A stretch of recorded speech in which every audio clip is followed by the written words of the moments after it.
have mercy, look at how the time goes. 3, 2, 1, and we are live. Welcome, everybody, to this episode of the Coming Home podcast with John Allen. Obviously, I am John Allen. I have with me again Miss Tiffany Trautman. Hey. Hello, Tiffany. We're going to do things a little bit different today. This is going to be an episode where Tiffany kind of takes over the flow of the show. And she's going to just talk to me and kind of drag me out of my shell. Your and little box, baby. Yeah, and let you people know a little bit more about me and what I'm all about. Yeah. Thanks for letting me drive this bus today, John. Drive it, girl, drive it. I get to sit in a big girl seat and everything with Look all at these that. blinky buttons. I bought a new seat. I think I picked it up for free off of someone that was trying to get rid of it at a garage. But I got a new seat for you. You did get a new seat, and it's child size, so it works well. I feel like I should be coloring right So now. you just don't care about the coronavirus. You got on the train, public transportation. You came here, and here we are, breathing all over each other. Breathing, I'm just licking this microphone over here. That's right. I don't care. It's I saw in the news today, Norway is number 3. Norway has a bronze medal in Europe for the number of cases. How about that? Right? A little like per capita. Was it per capita or was it total number? It's per capita, Okay. I think. Okay. I could be lying, but hey, you know But we're what I'm tripping on is that the schools are still open. No, they're not. I just for got our kids. They're for your kids. Yeah, we sent them out. Well, we sent them out anyway. Are they at school? No, I just got an email from my school yesterday that they are canceling all of our lectures, and they're working on trying to get the exams from home, which would be super awesome. Do it. Now, I have a musician friend who's also a teacher at my daughter's school, and we were talking yesterday, and he said they're prepared to do that online education thing. But as of now, so far as we know, the schools are still open. Oh, and that surprised me a little bit. Yeah, well, I guess with the little kids, it's I don't know, because they're the ones that should shut down first, because they're the ones with the immune issue. Yeah. But, well, fuck them. They're just kids. We don't need them. Norway's like, fuck them. They're all right. So I'm just gonna hand things over to you. You're the host. Yeah.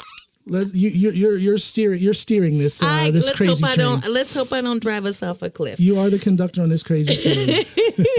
Well, good, John, because you know what? I've been dying to hear about how you do stand up. Yes, I do. Yes, you do. And as good as I can. As good as you can. And you know that I came to your premiere, your very first stand up. And I haven't had the opportunity to see you grow as a comedian, because I did stand up back in the day. Yeah. Not that I sit there and critique you or anything while you're up there. I'm cheering you on. But you see the nuances. I see what you're doing, and so I am very interested in how, because you just had a set in Oslo. When was that? This was what day is it today? Today's Thursday. This was on Tuesday. So it was just a couple of days ago. So you're still riding that down. My first time doing a set in Oslo, so that was pretty. Big city, man. Little status, Nice. So how did that go? Tell us about it. That went fantastic. Another comedian that I know, Joachim, kind of hipped me to this scene. It's called Steinar's Open Mic. Okay. Shout out to Steinar, great guy. Where is this located? You know what? It's at Café Mir, M-I-R, Café Mir in Oslo. Okay. Little seedy part of. It fits for stand up. Good Lord. All kind of shadows, no street lights, very dark. That's where you go. No, I'm kind of halfway kidding, but it is in a for me an unknown part of Oslo, but there's a pretty high amount of foot traffic there, and we had a great crowd. That show that Steinar's put on is gaining in popularity. So I was very fortunate that a friend of mine told me about it, and Steinar was so gracious as to let me in at the last minute, and I killed it. I bet you did. Pretty much killed it, if I can brag a little bit. It went fantastic. I was real hyped for it. But on a less positive note, just to talk about the fluctuations of stand-up performance. Now, this was Tuesday, and I did fantastic. Brand new material, by the way. Good for you. So then I go on stage here in our town last night, same material, and I didn't bomb, but it didn't go as well. And it's like, what? Why? What is going on? And you have to allow for the different crowd, the different dynamic in the crowd. You have to allow for my mood for the day and all that stuff. Well, I think you also have to allow for where you performed, sweetie, because you were in Oslo, which is a very multicultural area, so they will get your jokes. Exactly. And then you come here to Drammen, and then exactly. they're like, well, you talk about multicultural. In Oslo is a great mix of white folks, Norwegians, a lot of immigrants. There's a couple guys from India. There's a guy from Poland, a guy from Czechoslovakia, a lot of brown faces from who knows where out in the crowd. So it's some of the jokes that I think, the stories that I tell, they go over better. Yeah. With a certain demographic. Absolutely. So you have to find your audience. Do not ever adjust your comedy to your audience. You need to adjust your audience to your comedy. I couldn't adjust my comedy if I tried. I'm too new to adjust anything. I study what I'm going to say and I just run with it. I get that. I hear you. I adjusted my comedy when I first started with stand up, John. I did kind of that Jerry Seinfeld kind of observational comedy, like what's the deal with this bullshit, and it was all right. But then it turned out that I have this like panache for being mean, cruel. And so I adjusted my comedy, and eventually I became a roast queen. So that's where my comedy ended up. Before. You talked about Lisa Lampanelli. Yes, right, the queen of mean. And that's kind of the way I ended up going. You will eventually find your niche. You will always start off with doing the open mic, stand up, whatever set you wrote, but something will happen in your comedy career where they'll go, no, you're better at this, and they found out, me, I'm just a mean bitch. I mean, straight up. And they're like, girl, come over here to the roast side. And that way you can tear people down and feel good about yourself, know? Well, it was a great gig in Oslo. Not so well last night here, but in Oslo it went great. And I walked out of there with 3 good contacts where there's going to be some sort of a booking. There you go. I don't have the details yet, but there's going to be some sort of a booking for a paid gig later this summer. Yeah. So that was fantastic, just from that one performance. So it helps to network. It helps to most of my dates have just been in this immediate area up until now, where I went to Oslo and boom, all of a sudden things are happening. Doors open when you travel. You got to dare to stretch your legs a little bit and walk on some new ground. So. But the key is finding your audience. And don't cry if you bomb one place. Don't cry. Well, I'm a perfectionist and I drive myself very hard. I can be very hard on myself, and I was real hard on myself last night. I came home and I'm not saying I was crying in my coffee cup, but I was pretty down.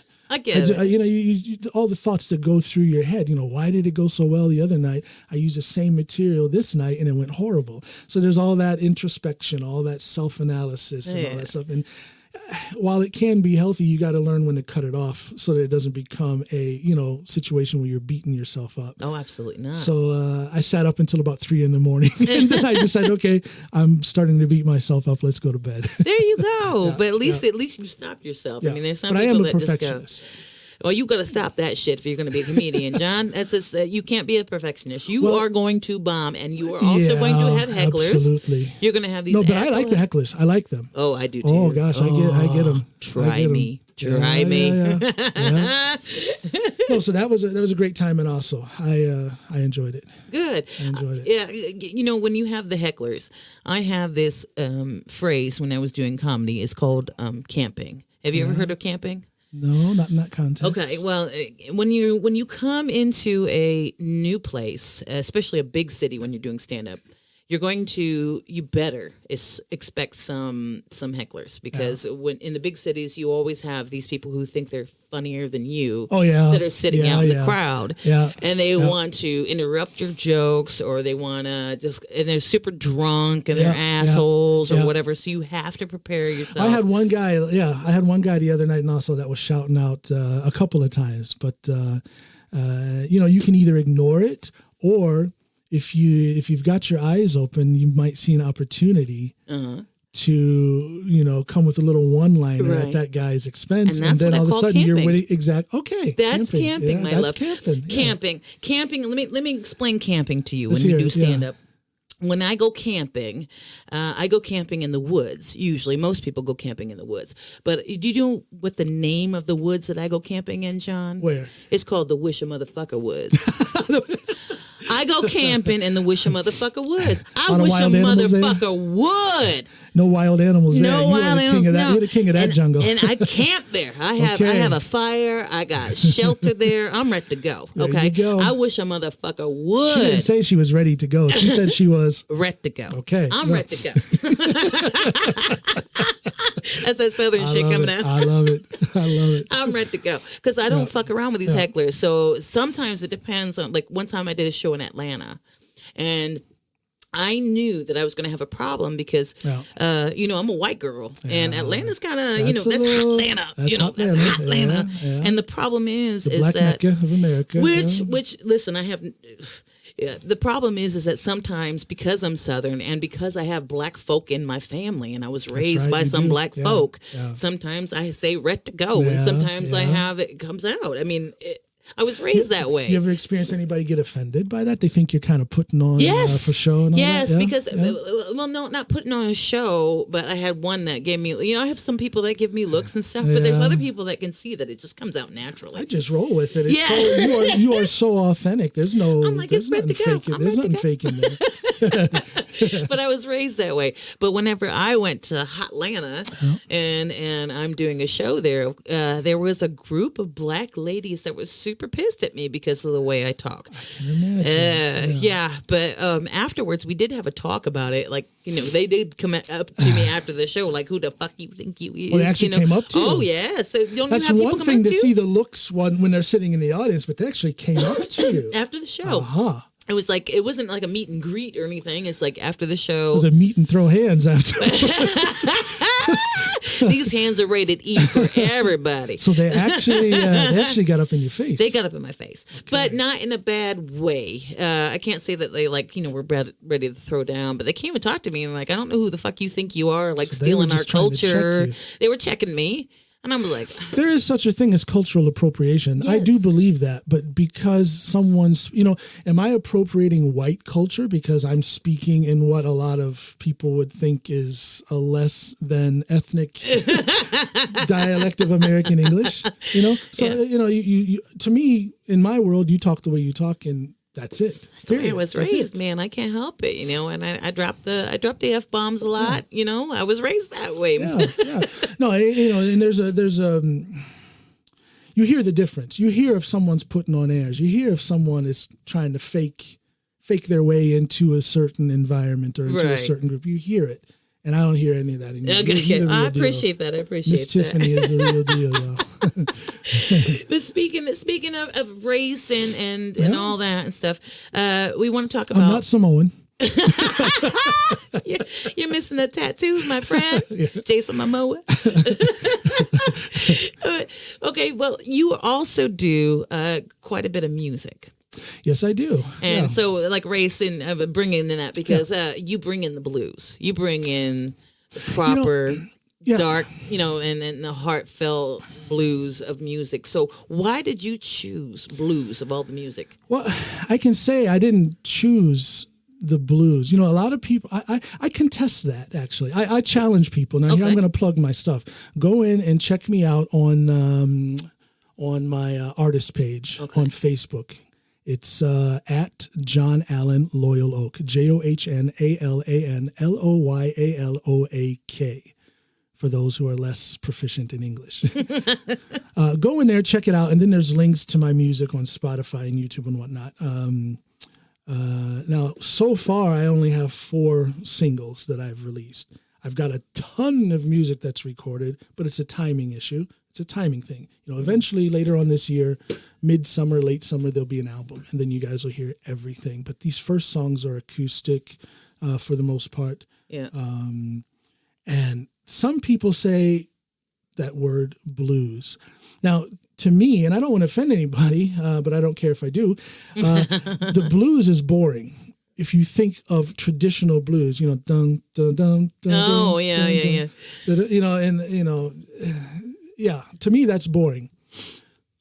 And that's not my music. Now, my music has some blues elements, maybe mostly in the lyrics, with that sort of melancholy, not quite a woe is me thing, but a where do we go from here type of thing.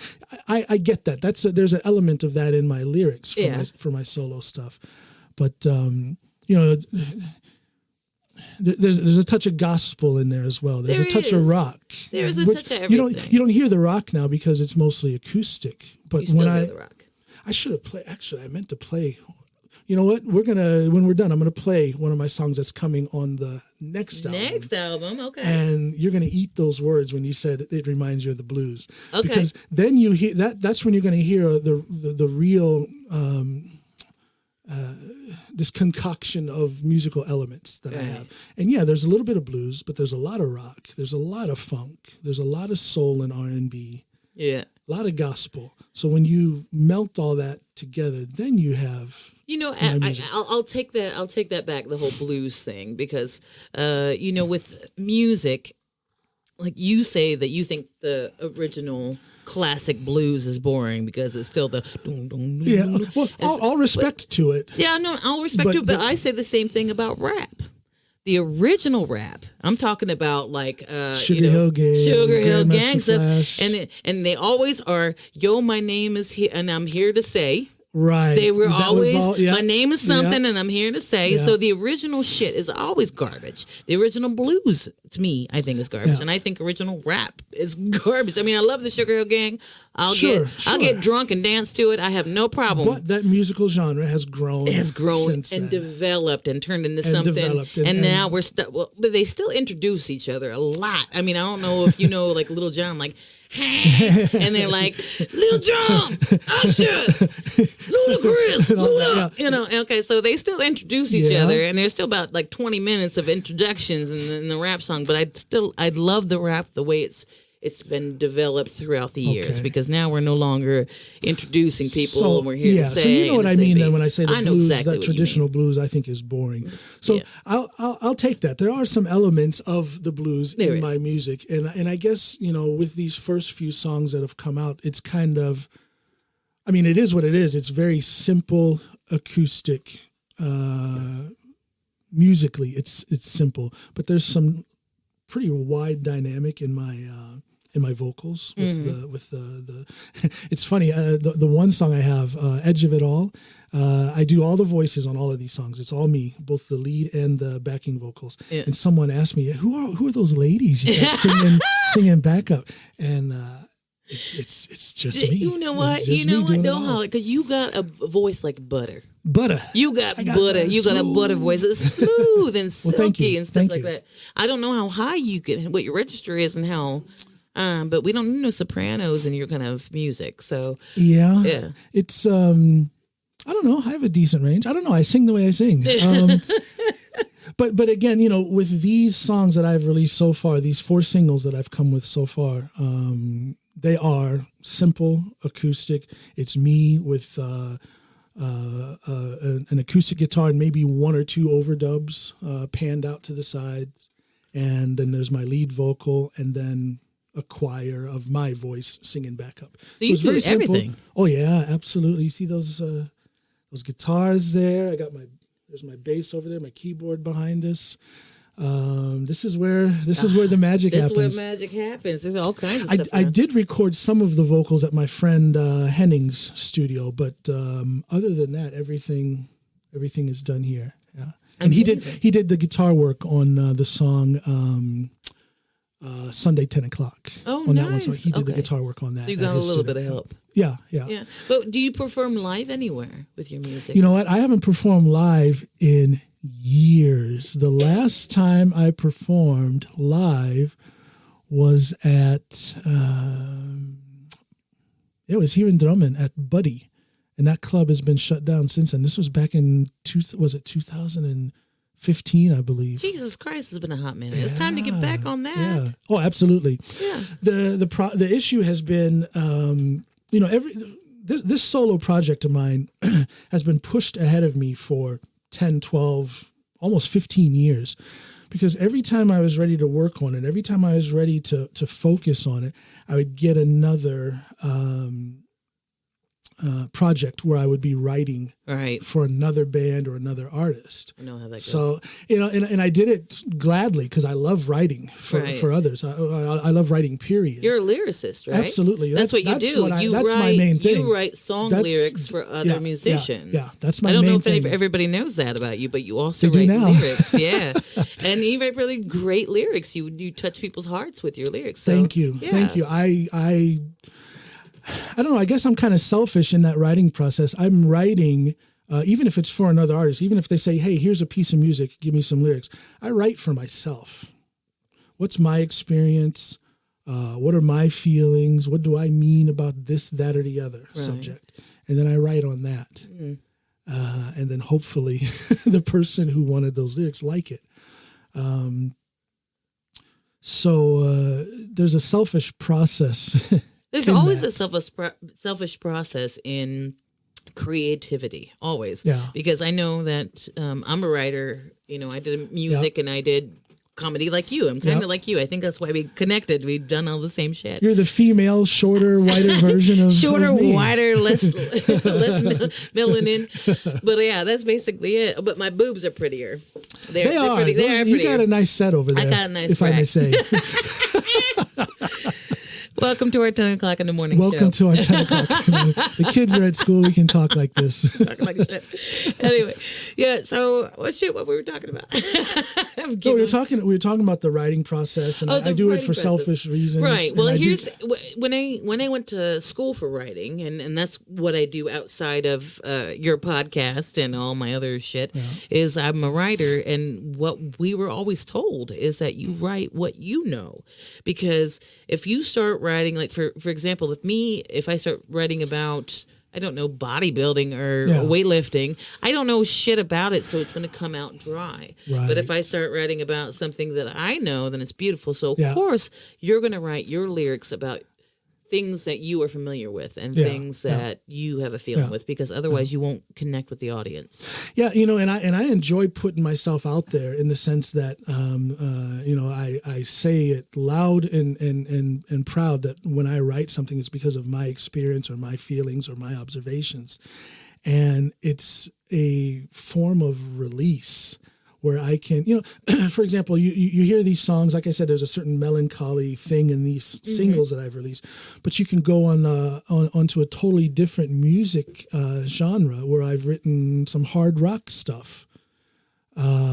Check out the Red Rockets on Spotify. Shout out. There's some evil. It's kind of evil, kind of mean, kind of harsh. John, you don't have no mean shit in your body. Oh, absolutely. Shut the front door. Come on Shut now. the front door. That's bullshit. You are full of shit. You don't write no mean lyrics. Get the fuck out of here with that bullshit. It's a side of me. It's a side of me. Really? You got some darkness in you, John. You got some darkness in you. I didn't know, because like I said, you got a voice like butter and you sound like everybody's kindergarten teacher. Check out the song Love and Hate by the Red Rockets on Spotify. Or anywhere you want to find digital music. The song Love and Hate. Just check it out. I would and then definitely get back check to it me out. and tell me I don't have a mean side. That's crazy. That's crazy. Well, the song says it, Love and Hate. I get love and hate, but you can have a bunch of songs with a great title, but it's not about some darkness. And you just don't seem like you have any darkness in you, even though, let's dig into your past. Okay, even though, let's do that. Before you came here to glorious Norga, you were a popo back in the USA. Yes, I was. You were the motherfucker I was running from. Tell me about what you did. I was a cop in the Chicago suburbs. I was there for just under 7 years. Maybe I passed 7 years, around 7 years, all the way up until I moved here to Norway. And people ask me all the time, was it a big change in your life to move from the States to Norway? And it was in some aspects, but it was a bigger change for me to start that job as a cop in the Chicago suburbs. Now, I'm a country guy from rural Ohio, semi-rural Ohio. So to go from there, now after living in Ohio, I went to college for a while, and then I went into the Marines. Right. And then I lived for a while in North Carolina, and then I moved to the Chicago area. Semper Fi, by the way. Semper Fi. Thank you, Semper Fi. always faithful. But that whole thing of getting into police work and getting that contact and exposure to that element that was totally new for me, that was a shock. I handled it, everything went fine. I had a successful 7 years. I ended up being a narco cop, drugs and gangs. You was the guy I was running from. Don't take my weed. You know what? It's pretty amazing because back then, you took a few ounces of weed or half a key or whatever of weed off of somebody. That was like a big deal. Really? And I see it now where it's becoming legalized. And I just have to say, I have no problem with weed being legal. Mm. I see I saw back then more destruction from other drugs, heroin, cocaine, crack. Meth. But especially meth, not really at that time. Meth wasn't really that. Not back then, no. But mostly alcohol. People got drunk and did the most evil things to each other. So I figure if alcohol is legal, and I have no problem with that either, but I'm just saying if alcohol is legal, why shouldn't weed be legal? Word. Because let me tell you something, the difference I've never seen anybody fight. Get crazy, belligerent. I've never seen that. The only thing a stoner is a danger to is a bag of fucking Doritos. That's it. That's what a stoner is. You've never seen any stoner out there fighting. They go right to the couch. They put on the fucking Simpsons and they eat their Funyuns and they chill out.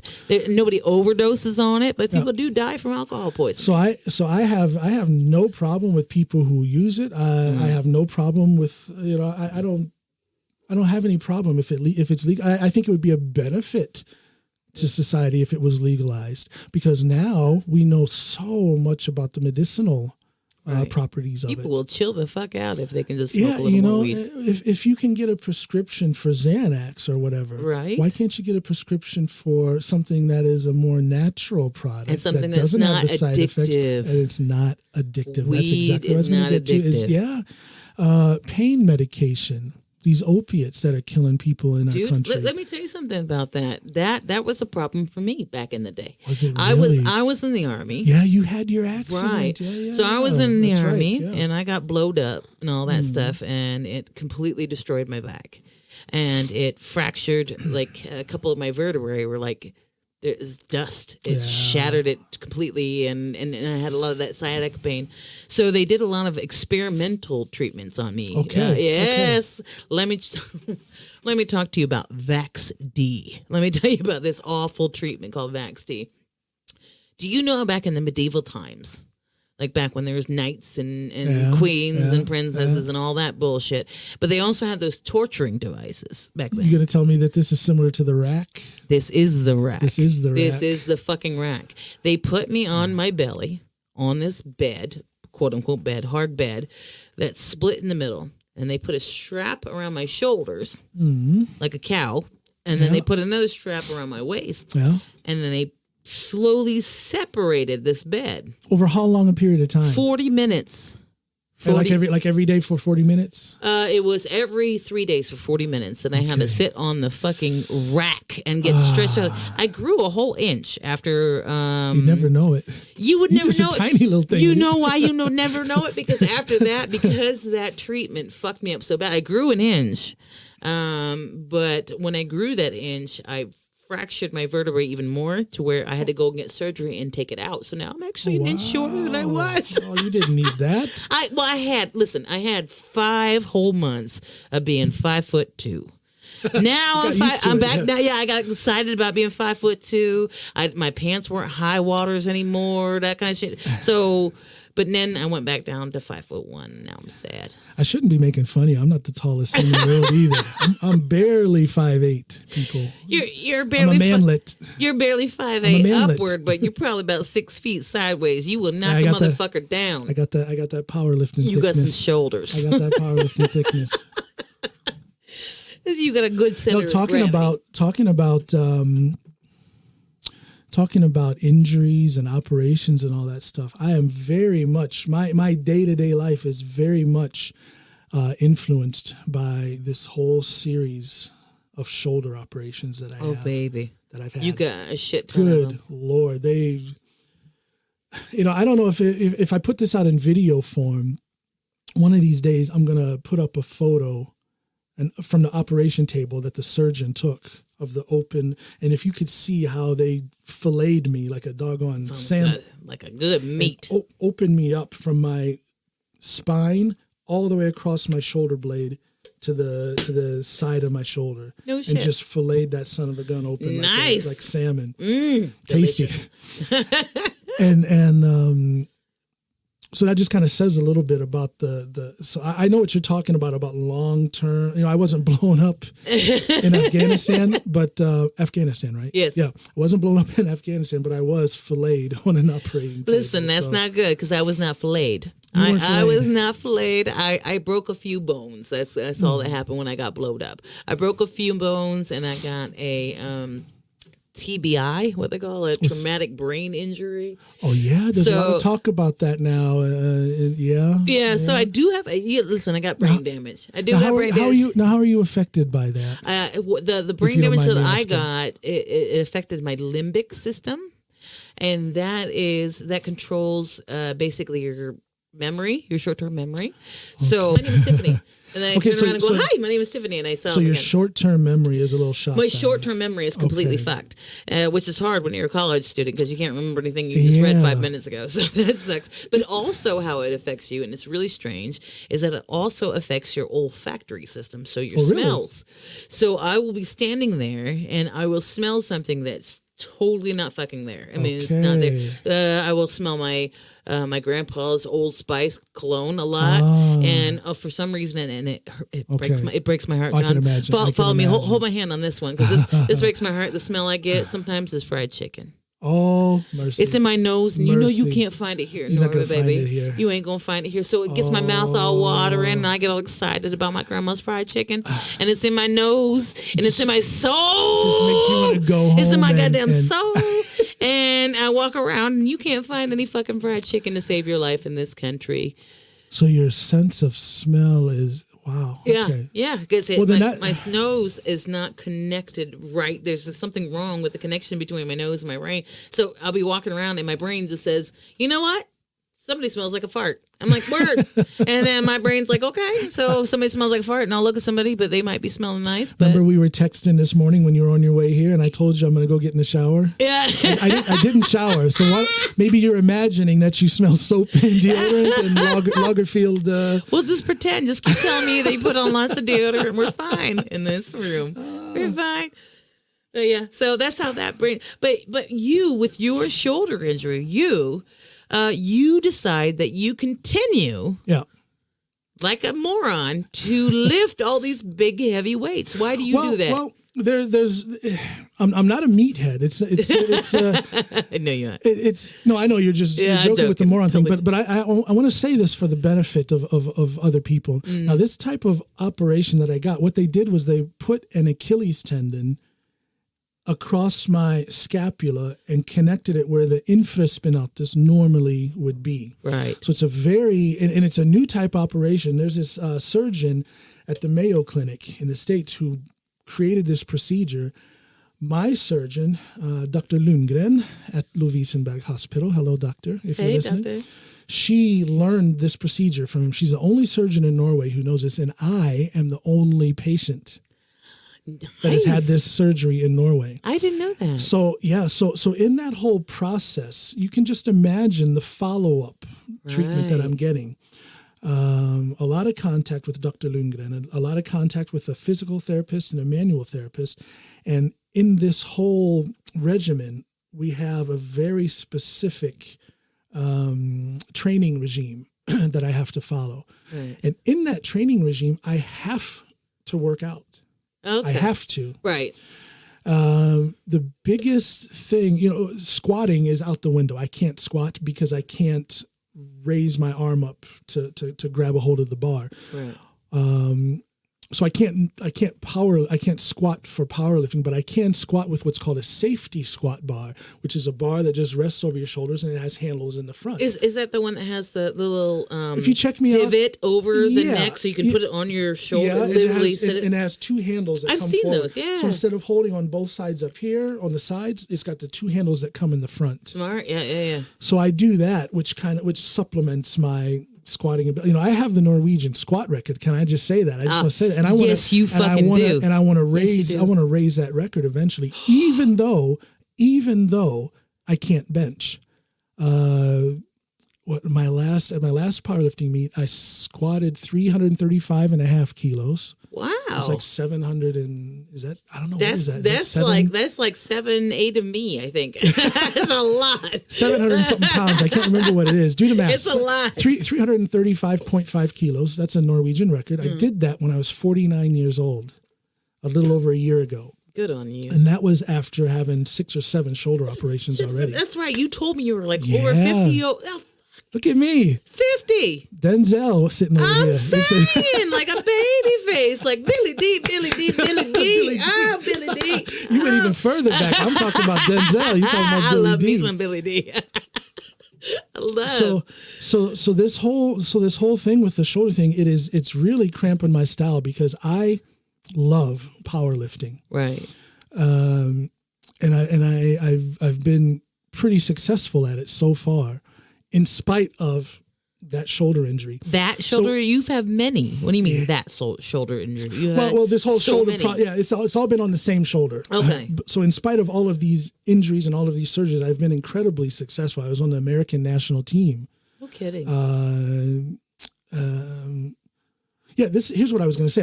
At the last meet I was in, I squatted 335.5 for a Norwegian record. I benched 20 kilos because you have to do squat, bench, and deadlift in the competitions. Right. And I only benched 20 kilos. So I had the biggest squat and the smallest bench. So I'm saying this to address what you say about, because everyone says, oh my gosh, John, be careful. I'm extremely careful. I don't do any upper body training except for what I'm allowed to do. Okay. And that is in a tight dialogue with the surgeon, the physical therapist, and the manual therapist, because they're watching me. Yeah. They're watching me, and I want to be the model patient. I want to be, I don't want to mess up their game. This is a new operation, and they're watching me. They're trying to guide me through this so that they can do their research, if you will, so they know how to do this better for the next patient.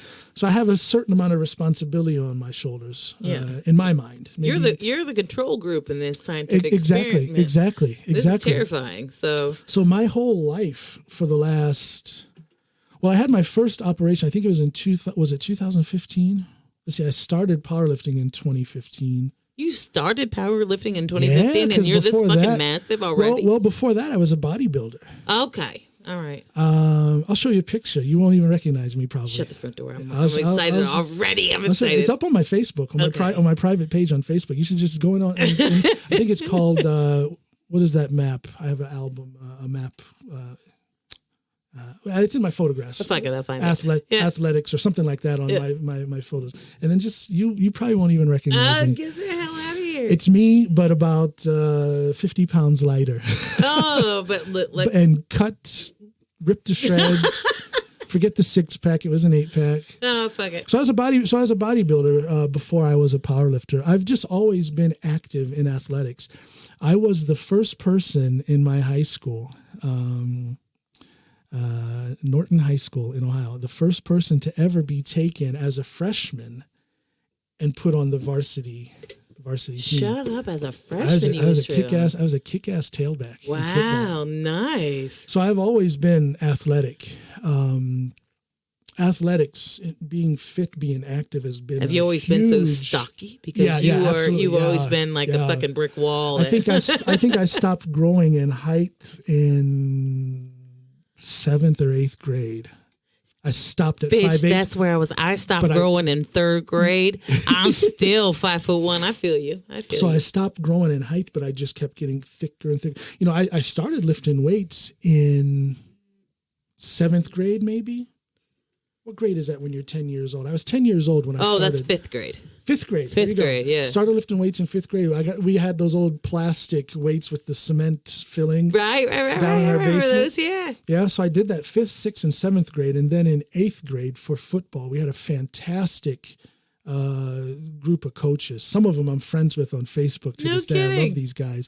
And I started lifting weights like seriously and with good guidance already in eighth grade. So I was 12 years old. Nice. 12, 13 years old. And I've just been building on that ever since. I've trained smart, drug-free. You've been doing this for 40 years. Drug-free, no anabolics, nothing. Like, zero. You know, I could tell you're not on antibiotics. I used to date a boy that was a bodybuilder that was on small penis.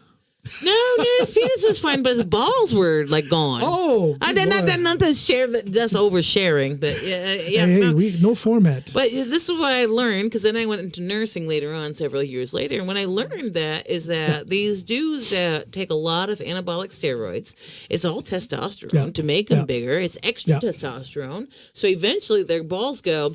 You got enough testosterone, and you don't need me. Let me go take a nap. We're taking a nap. We're gonna go down. And they did. It was weird. And from what I understand, it's irreversible when you get to a certain point. Even if you stop taking the artificial testosterone. Yeah. Well, he took human growth hormone too, as well as whatever the fuck else he did.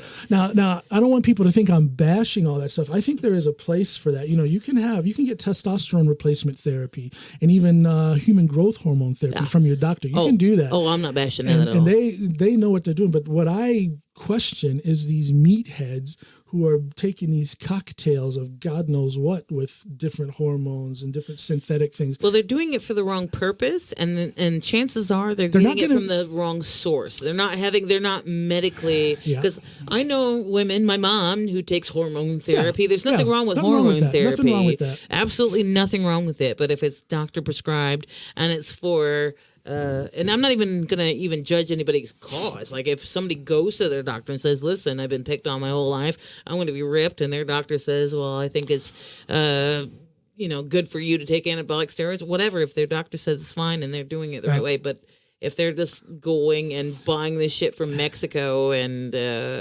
putting this weird shit in their body, and they're doing it because they have this small ego and they can't live with themselves, then no. It's... to each his own. Now, the Powerlifting Federation that I compete in, and a lot of people are going to bash me or they're going to bash my Powerlifting Federation. I know they do. I see it online on social media all the time. Who the fuck bashes a powerlifting minute? Why? Well, why? I lift here in Norway. I lift for the Norwegian Powerlifting League, which is an affiliate of the IPF, International Powerlifting Federation. Right. Excuse me. And when I was on the national team in the States, when I lift in the States, it's USAPL. USA Powerlifting, which is also an affiliate of the IPF. And the IPF and their affiliates market themselves very aggressively and very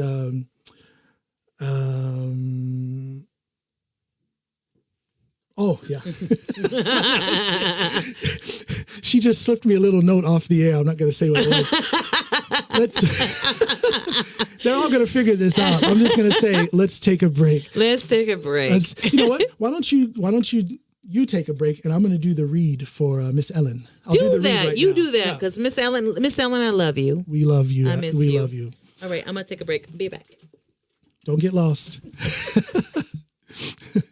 I was going to say, let me know if you need any help, but I think you'll be all right. I'll find it.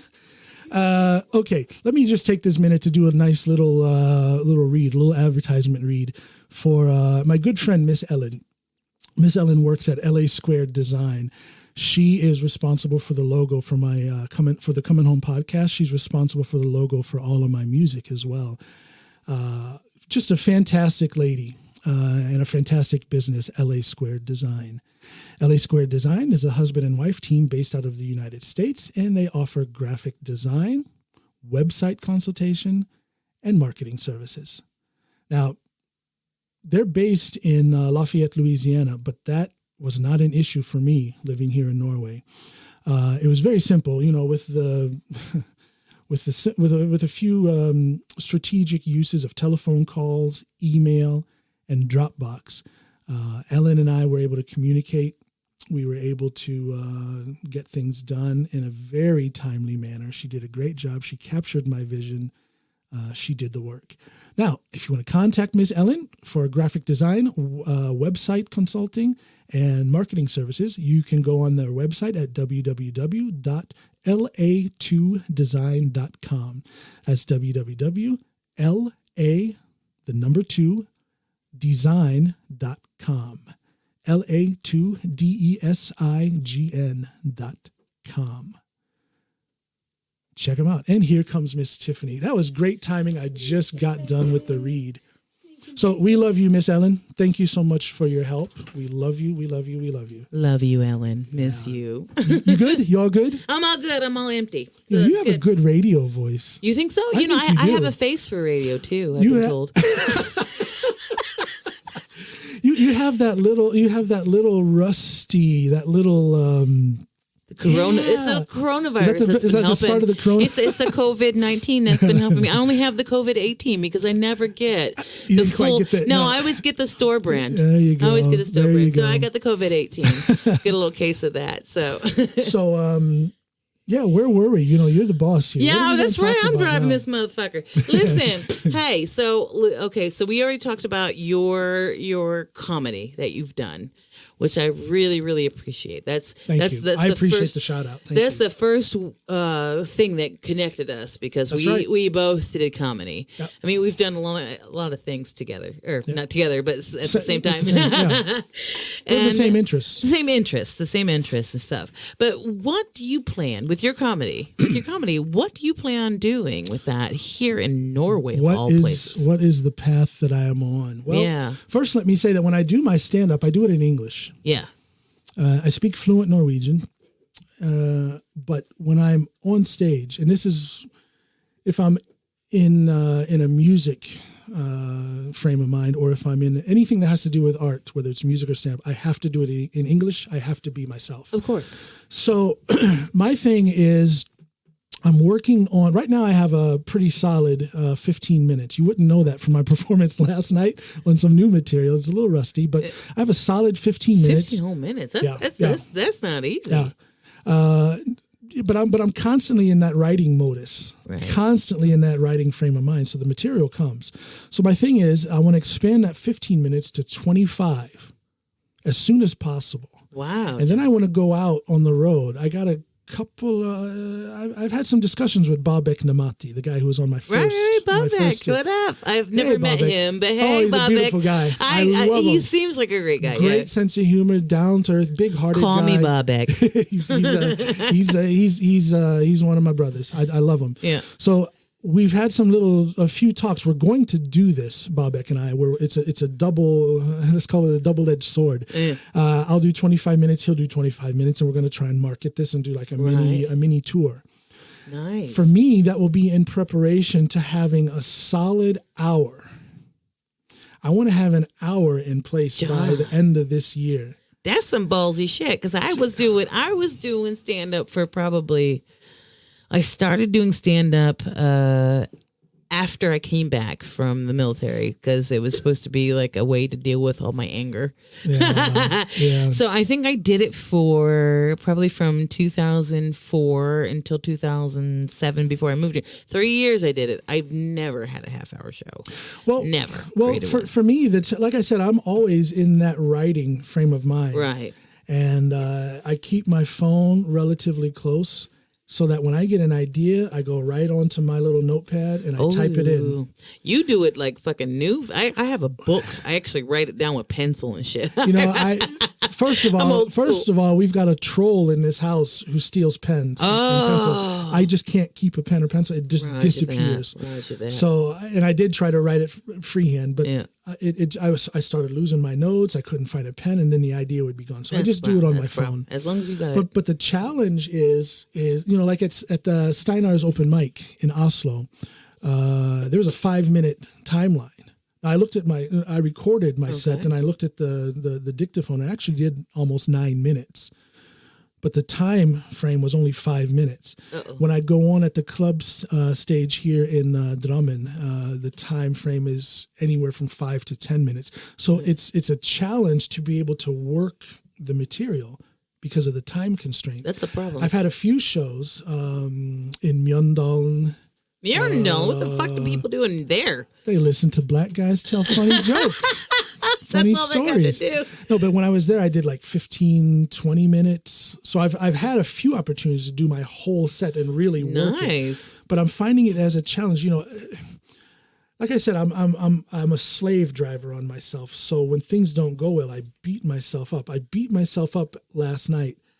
I beat myself up because I had that 5 minutes of material that I had tried at Steinar's and I wanted to try it tonight. Right. It didn't go well. Right. And I'm wondering if I should have dropped that new material and just worked on the 15 minutes that I have, and then I would have had a better experience. So it's when do I work it? How do I work it? Where do I? It's going to take some time because what stage can I get on to find the time? You got to work those solid 15 minutes. You got to know where your audience is, what audience you have, and where you can put that. So it's all basically it's an organizational thing. It is because you can't tell like Jewish jokes in New York. That's going to be a problem, Right. So then you start switching your shit. So you gotta switch your shit a little bit. You'll adjust it.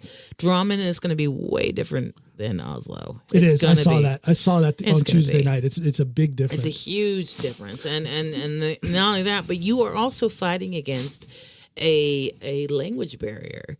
Because it's not just the language in and of itself, it's the idioms that don't make sense to them. But you know what? That hasn't been a challenge because even though I'm relatively new in stand-up, I just started in March of last year, and then I had my operation in May, so I sat for about 8 months. So you could say I've had a solid 4 months of working on stand-up. But one thing I've been aware of from the start is because I've lived here for so long, I know about those language nuances. Right. So that hasn't been an issue yet. Well, it hasn't been an issue when it comes to me creating my material. I've kind of put that part of the equation into that creative process. I understand they're not going to get some of the things that you and I could joke about. Right. So I have to tailor it to that, but it's not a conscious effort. I just do that because I've been here for so long. But I did see last night, and I'm not trying to blame my semi-bombing last night on the crowd, but I did see that I said a couple of things from my new routine, and it went totally over their heads. Right. Not because they're dumb or not because they didn't get it, in air quotes, but just because of the language and the little nuances there. It's a problem here because... so I have to be careful about how I play with words. Definitely. But that's just a challenge that I enjoy. It makes the writing process more of a challenge. I can imagine that makes it more fun, but I think it would make it more fun for you because you started here. So you get to have, you don't have any bad, what is it, Mom? Habits. Habits. You don't have any, God, I forgot an English word. I fucking hate living here. I do that all the time. I hate living here. I forget English words. Yeah, you have a bad habit. Yeah. With me, I do have a bad habit because I did comedy in the States for like, a few years, and then I come here, and then those habits don't work. Yeah. Those flick of the wrists, those little things, those little things, small things that actually add to your comedy, they don't translate here. Right. And that's a problem. But if you started here, and you have, you know how to add those nuances into your material. That's a part of the equation that I don't really even have to think about. But I can see where that would be a problem if I had started in the States. It's a problem. It's a fucking problem. It's a problem. And I didn't just start in the States. I started in the southern states. So totally different from what these people are used to. I told somebody I made a great dinner one time. I invited a comedian over to my house, and I made this fantastic dinner, and I told him I put my foot in it. Yeah. You know what I mean? Yeah. Do you know what that means? I do, yeah. He didn't know what that means. Had no idea. He thought I actually literally put my foot in the goddamn thing. In the South, when you put your foot in your dinner, that means that you really put your heart into it. Yep. You put your love and your soul into it. It's going to be delicious. You bought the expensive ingredients, but you say, I put my foot in it. And that does not sound delicious to other people. My grandmother used to say that. She puts her foot in the She was from Kentucky, Hill Country in Kentucky. And did she ask you not to put your feet on the Davenport? Do you have a? Did you have a Davenport? No, she did. No, she never. You didn't have a Davenport. No, we didn't. Okay. Nope. But she was from. No, that's a whole nother podcast. My grandmother. But when it comes to my routine, okay, so like I said, I want to expand my 15 minutes to about 25 minutes. I want to go on the road this summer with Bobek. I want to build up to 1 hour by the end of the year so that in 2021, I can start working that hour. That's going to be awesome. John. Working that out. I don't know where, I don't know how, but I'm going to do it. I am going to book. I appreciate I that. am going to book a solo premiere, and it's going to be 1 hour. It's going to be At you. some You're going to do a solo show for 1 hour at some point in your life. Not at some point in my life. At some point in the run of 2021. It's going to happen. Somebody's got a bucket list, and he's got a timeline for his bucket list. He ain't fucking around. I'm going to do it. But that is a testament to how much I love doing stand up. Good. Yeah. Now my heart is in my music, Right. but in my writing. But I love stand up. I fell into it out of the blue with no plans, with no real desire to do it. It just kind of happened. I think I told that story on the last podcast, but now that I'm in it, I'm in it. I love it. You're in it. That's it. I love it. If you're when you become a part of it, you just kind of fall into it, and you fall into the crowd. You fall into the group of the comedy. There is I guess a brotherhood, you can say, in Absolutely. comedy. Yeah. I got a real good taste of that brotherhood at Steinar's open mic. What a great bunch of guys. I would say there was maybe altogether 10, 15 comics. Not all of them went on, but they were there hanging out. And what a great bunch of guys. There's a family. Yeah, there's a family feeling to it. It is. But do any of them have a podcast? Do they do podcasts too? Or You is know it what? just you? I'm glad you said that. It was very interesting. 3 or 4 of them were like, oh, man, we heard about your podcast. And then a couple more just in the process of us talking, getting to know each other. And I mentioned my podcast and their jaw hit the floor. I don't know. I mean, I guess it's what you're focused on, but I'm very appreciative of this podcast. Right. It's new, so I'm still excited about it, but I don't think it is that big of a wow thing that I'm doing a podcast. You know, anybody could do it if you have something you want to talk about. If you have something to say, anybody could do it. But these guys are like, oh my gosh, yeah, we heard about your podcast. Amazing. Well, thank you. But they can do it as well. They definitely can do it as well. And if they're comedians, then they're used to talking to the public and they're used to talking about bullshit. So it should work. You clicking some buttons? I think I have to call Snoopy. I forgot my water. Uh-oh. I'm going to ask her if she'll come in with it. Snoopy, we need some agua. Hey, give me some check on this. You know, we have no format, no rules, so we can call our wives and ask for water on this. Hello, Snoop. Hey. Can you do me a favor? I forgot. As always. As always. At your I service. forgot my water out there. Could you bring Did it you in? really? Yeah, it's in my glass already made up. Okay, so what do you want me to do about that? If you can waddle on in here with that, that'd be great. And the magic word is? Now? Pretty please. Oh, pretty please. There Sorry, you thank go. you. Thank With you, sugar Tiffany. on top, Please. I love you. Thanks, Snoop. See if I Thank you. find it. Yeah, thanks. Bye. Magic word is now, I think. Isn't she a sweetheart? She is. She's I'm a a love. lucky guy. She came and picked me up at the train station, took me to the store to get me some Yeah. gum and stuff. She's great. She's amazing. No, so that's my plan. That's my plan with my stand-up. There's some challenges in there. How am I going to? Because, like I say, right now I have a solid 15 minutes. There she is. Snoop. Thank you, Snoopy. You're lovely. With your fine self. Look at you. She ain't but yay big, y'all. But she. She'll fuck you up. She will fuck you She's real up. good with a knife. No, so right now I see the challenge, and it's on a smaller scale because right now I'm just trying to get the opportunity to work my 15 minutes. Right. And I'm wondering if maybe I should stop trying to add material for a little while and just stick with that 15 minutes. I agree. No, I'm going to tell you this right now from a perspective of when I did it. Tell me. What you need to do is perfect what you have. Take what you got. 15 minutes. I mean, like you said, you just started in March. You started literally 1 year ago.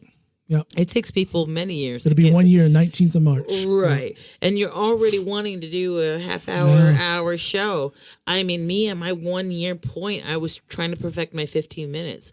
Take what you got and perfect what you got and hone it in, and then try to, in that 15 minutes, try to take that 15 minutes and find out your audience with that 15 minutes and make several different 15 minutes. Like you make a different 15 minutes for Hotlanta. You will make another 15 minutes for fucking Dramen or Porsgrunn where I'm at. You know, you got to talk about Porsgrunn shit, which is literally nothing to talk about. So 15 minutes. Raise your hand if you heard of the city Porsgrunn. Nobody. Don't they make toilet seats? We do. We make all the toilets. It's literally a shit town. I bet you there's people in America. I bet you there's people in America that have a Porsgrunn toilet seat. You think there's people in America that got I don't know. I've only seen them here. You guys should write in. Send me an email. JohnAllenPod@gmail.com. That's JohnAllenPod.com. Send me an email and tell me if you've ever seen a Porsgrunn toilet seat. Send us a picture of your toilets, please, right away. Anything floating in it would be extra. Thank you. So literally, my town where I live in here in Norway is Porsgrunn, and it's known for its porcelain, which of course makes a lot of toilets. Yeah, so yes, I live in a shit town. I live in a toilet town. I can't stand it. But maybe I have some. I call it creative logistics I need to work out, but maybe I should, I don't know, because like I said, last night was not the best experience trying out new material like that, but it has to be tried out at some point. So I have to accept that it may bomb. You have to accept that you're going to be kicked in the nuts. Anytime that you're up on a stage, it doesn't matter if you're, John, you do everything. You're a Renaissance man. You do comedy, you do music, you do it all. If you're going to be up on stage, you have to be prepared to be kicked in the nuts at any time. And I still have them. I know. No extra testosterone here. So. You still have them both, but somebody will kick you in the fucking nuts. That's how it goes. And I don't want to sound like a chump. You know, I tolerate bombing. I tolerate failure. But I am very critical of myself. And in that process, if I fail, or in this case, if I bomb like I did last night, I'm going to analyze it because I want to make it better. But it's just that initial analyzation for me tends to be a very harsh You kick yourself in the nuts before you Nobody analyze has to do it. I do it to myself. Right. Yeah. You need to skip that steps because analyzing Okay, let me write that down. Skip the nut kicking. Skip the nut kicking. Go right to the analyzation because the analyzation is correct. You're right. Yeah. But quit kicking yourself in the nuts because you're new. You are fresh. Give yourself that. There's people that have been comics for 10, 15 years who have not made it yet, Poppy. You need to chill the fuck out. Yeah.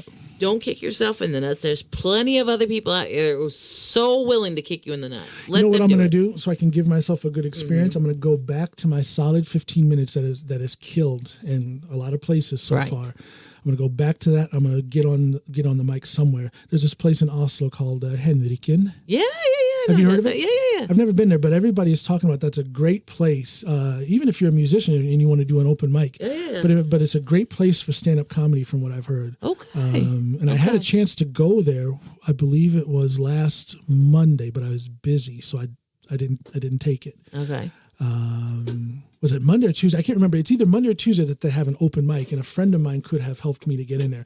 But I had to deny that opportunity because I was just busy with other things. But I think next week already I'm going to try and get in there. Next week when, and what is the address so you can let your people know? You know what? I don't know the address, but it's called Henriken. In Oslo? Do you know the area? Do you know what train stop is closest? I am so unfamiliar with Oslo. Listen. It's crazy. I took the train there on Tuesday, and Snoop was telling me, "Yeah, you can take a bus or you can walk from the train station." I call it a taxi. Take me where I need to go. I need to go because I'm lost. I don't. Are you with me? Oslo. Because I got a bad fuck Oslo. Listen, we live in Europe. Yeah. We live in Europe, and it's cheap to travel to other countries. It is. You can travel to Spain. You can travel. I know I go to London for £27, round trip. And they have a different view on public transportation. I talk about taking the bus here, and that's normal. But some places, hey, you taking the bus? What's wrong with you people? So, but it's different. It's very common to take trains and buses, and a lot of people don't even have a car. Right. It's just normal. This is the way it is in Norway, in Europe, in general, actually. So I agree. I agree. Yeah. And hopefully you don't get the COVID-19 while you're doing it. I have asthma. So I'm in one of those risk groups. So they say I don't go around thinking let me shake your hand real quick after I rode the train all the way here with all those coughing and hacking people. You know what? I'm not one of those people who's stressing out about that. I guess I'm a little bit worried about how things will be if the country shuts down. Like Italy, from what I understand, is like totally shut down. Yeah. But I will say this: when I was in Oslo on Tuesday this week, it was pretty dead there. Nobody was on the train. Nobody was on the streets. It was this shit is taking Tom Hanks. I'm not okay with that. I'm not okay with that. No, I'm just going to take it as it comes. I guess I'm a little worried about if things shut down, and it turns into some kind of zombie They're taking apocalypse. Tom Hanks, honey. They're taking Tom Hanks. What do you mean you're a little worried? Tom Hanks is a goddamn national treasure. Nobody needs to hurt Tom Hanks. Him and I think his wife tested positive last night. That's right. Both him and his wife. Yeah, both him and his wife. They're quarantined now. Somebody give him a hug. So I saw some people, a little discussion on Facebook and Twitter, and Norwegians are starting to get very, very worried. So they're doing this panic shopping at the grocery stores and whatnot. So I guess I'm a little not stressed, but wondering, okay, what's it going to be like if the shelves start being emptied out, and what's it going to be like if people? It's fine. Let me from a Florida girl to an Ohio boy. Yeah. Let me just lay it down for you. We had hurricane season, and hurricane season meant that there's a hurricane out there, and it's 3 days out. We know it's coming. Yeah. So we got time to go shopping, and when we go shopping, we go and shop all the Dinty Moore and all the baked beans, and the whole fucking shelves are stocked out and stuff. What you do is you just buy the shit that you need. Toilet paper. What's the deal with the toilet paper? What's going with that? What do you mean? What do you mean? What do you mean?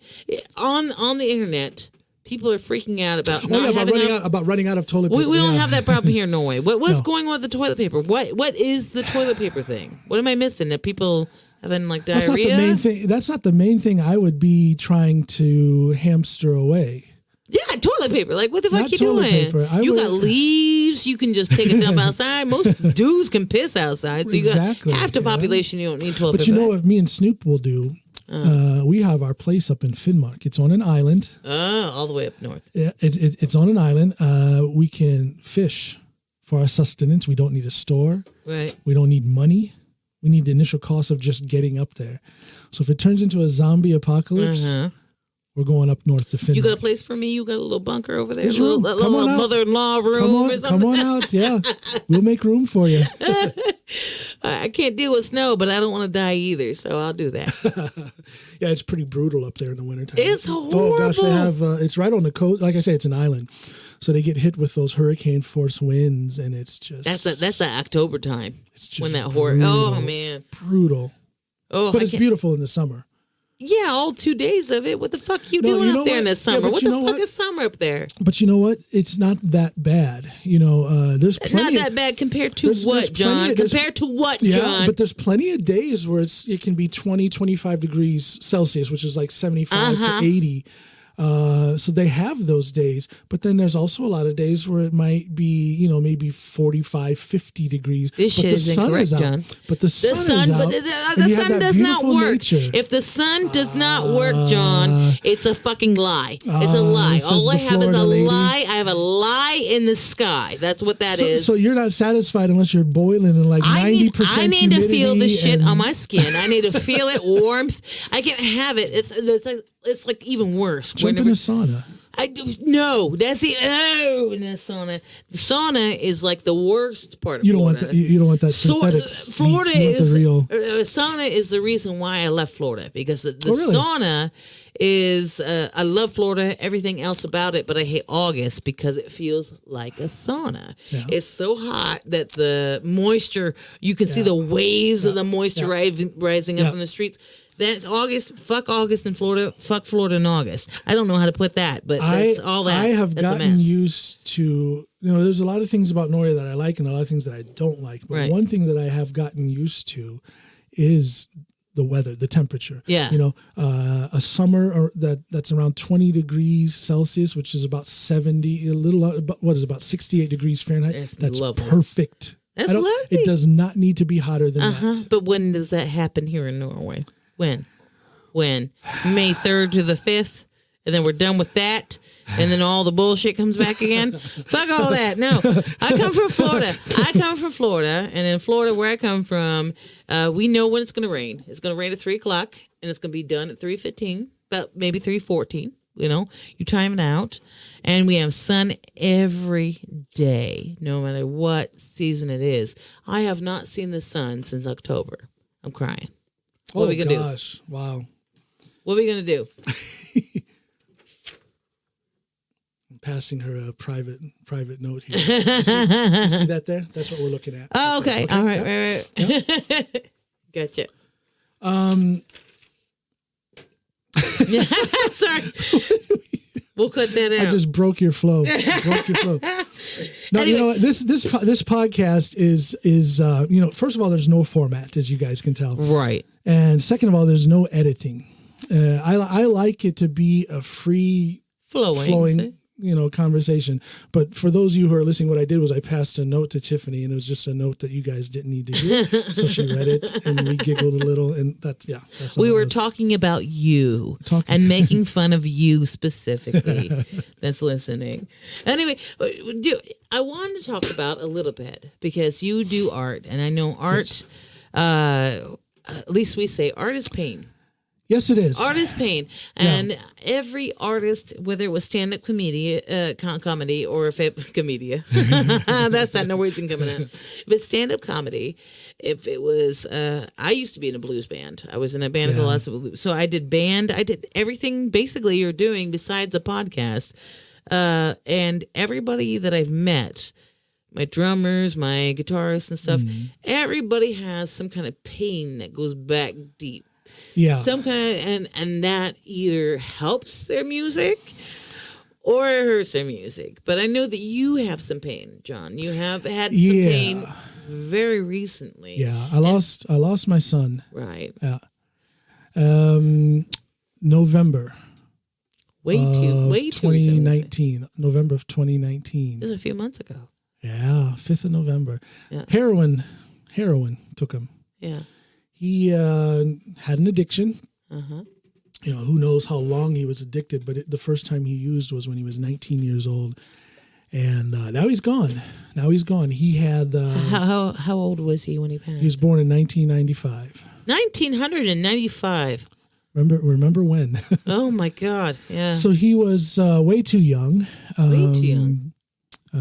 Beautiful young man, but that heroin just took him, and now he's gone. Yeah. His mother found him lifeless, and they just weren't able to bring him back. He had several overdoses. I mean, he's like a cat with 9 lives. I think he had like 5 or 6 overdoses up through the years. But this time they couldn't bring him back. And, that came out. There's a lot of songs I've written since then, actually. So you guys will hear it eventually. That's what I'm wondering. Like, how is that influenced your art in any way? Has it influenced your music or your comedy? It has. I actually have a bit about his death in my stand-up routine. And for his friends and family, I just ask them to, if they ever hear the bit, I just ask them to understand that that's part of my process of dealing with it. Yeah. I'm with you on that. Yeah, I am so with you on that, John. Yeah. Right there is people deal with trauma. People deal with pain in so many different ways. Yeah. And I know, like, you were in the military. Did you go to any war? You know what? I joined up in December of 1990, right when we were during the build-up for the and Gulf stuff. War. And by the time I got out of boot camp, everything was over. Oh, nice. So that's when I joined, was when we were getting started with all that and got out of boot camp. That and timing you is guys, beautiful. Yeah, they had just taken care of everything. Thanks. Thanks. Yeah. But if you were unfortunate like me, who joined in 1999 and who got to experience 2001 during their 4-year contract, things went a little differently. Yeah. But you do see people deal with pain and strife in different ways. Yeah, I definitely deal with it through my art, whether it's my music, my writing for others, and my stand-up. I have a song called Sunday 10 O'Clock. Is one of the singles that's out there. That's a beautiful song. Thank you so much. That's the one that I told you my friend Henning is the one that actually plays the guitar. He wrote that music, that phrasing on the guitar. He had written that, and I wrote those lyrics way back in 2002. Right. And that's telling the story of some hindrances in my relationship with my son. I'll just leave it at that. I'll leave that. People can listen to the song, but it's pretty straightforward what was going on there. You hear at the end of the song, there's a old school voice message. If you guys are old enough, you remember there used to be those tiny little mini cassettes. Please stop making me feel old. Those mini cassette tapes that would be in an answering machine, and people would leave a voice message. There was no such thing as an answering service on a cell phone. It was an old school answering machine, and the voice at the end of that song is my son, who at that time was maybe 5 years old when that recording was made. And then I wrote, and then I actually wrote the song in 2002. So, 5-6 years later, after that experience. So my pain does come out in my art. There's everybody has their trauma. I don't want to say mine is worse than anybody's. It's worse than some. Yeah. But then some people will look at what I've been through and just laugh. Well, my shit is I don't compare. No, you can't. I don't think it. No, it's a lost cause to compare. You have what you have, and it affects you the way it affects you, and you deal with it the way you deal with it. It's a very personal and individual thing. Exactly. Mine is less personal in that I put it out there. Right. In my comedy and in my writing and in my music. But I think that helps you psychologically. I'm down with that. Absolutely. I study a lot of psychology. Yeah. I watch a lot of these. Yeah. Oh man, I watch a lot of it. You know what? I watch a lot of these kill and chill TV shows. Yes. Have you seen those? Yes. But I don't watch. Everybody gets so excited about those, but I don't watch the kill and chill shows. The ones that talk about the murders and all the crazy shit. I watch there's a show. Have you seen it? Called Evil Lives Here. You know what? I see it all the time on the TV guide thing, but I've never watched it. Check that one out. I've never watched it. That's the shit that I like because it doesn't. It's not just murder. It doesn't glorify the murders. Right. It doesn't barely even talk about the murders. Doesn't it go more into the psyche of the... It goes into what, like, for example, the very first episode I saw was with, John Wayne Gacy, the clown that... Killer clown that killed, like, over 30 fucking people. Yeah. He's, like, probably the worst person in the world. Yeah. They barely talked about what he killed or who he killed or how he did it. Yeah. But they had, basically, it's just one interview with somebody who lives there. So they interviewed his sister and what it was like for him growing up. And so you get to see that psychology of how they get to the crazy. But that's the same thing with comedians. With comedians, you want to know the background of it. Like, how did they get to that crazy? How did George Carlin get to being so spiteful? George Carlin was a spiteful person, in a wonderful way. Wonderful way. He was funny. That was his spite. But the same thing with Jerry Seinfeld. He was more of an observational comedy guy. Yeah. What's with all these peanuts? Whatever. That's a good imitation. But I don't think Jerry has any trauma. That guy he doesn't have. That's the whole thing. Happy and that's why he's like the only thing he's got to worry about is the airplane peanuts. But most comedians have some form of. Daryl I don't know Hammond. if I want to call it.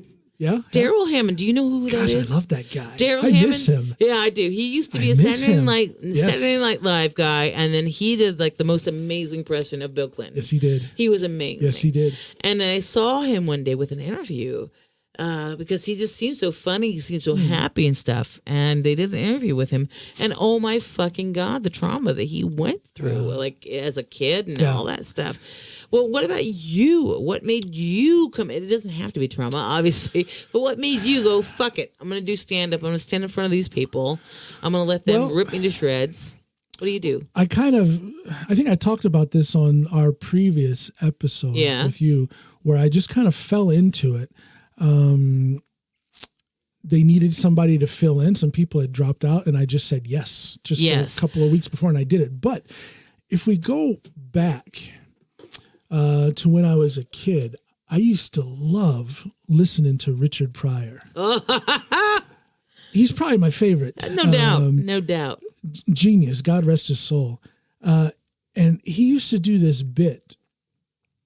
He had this bit where he was a wino standing on the street corner.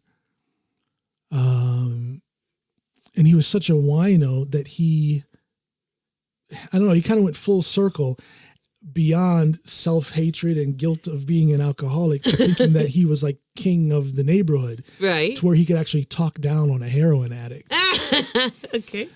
So he has this bit where he's having a conversation with a heroin addict, and it's funny as heck, but you hear the pain. You hear it. It's sad. It's sad. It's a sad portrayal of, 70s urban America, of what was going on with heroin problems, with I knew in 80s was a crack problem. I think he joked about the crack problem in the 80s. Yes, he did. Him and Eddie Murphy, I think they hit a lot of it on the crack problem. So I saw how he was able to, I saw that at a very young age, because we used to sneak and listen to my mother. She had these on record, the LP records, and we would sneak and listen to it. And I caught it at a very young age that this man is putting his problems or his trauma out there as comedy, and that fascinated me. So it was something that I always respected from the time I was a child. I respected his ability to do that. I saw the artistic value in that. Right. And did you see the cathartic value in that? Did you see how that kind of heals him in a way? I did. It's almost like therapy. I did. Yeah. And well, exactly. There's a therapeutic aspect for me in my writing and in my stand-up.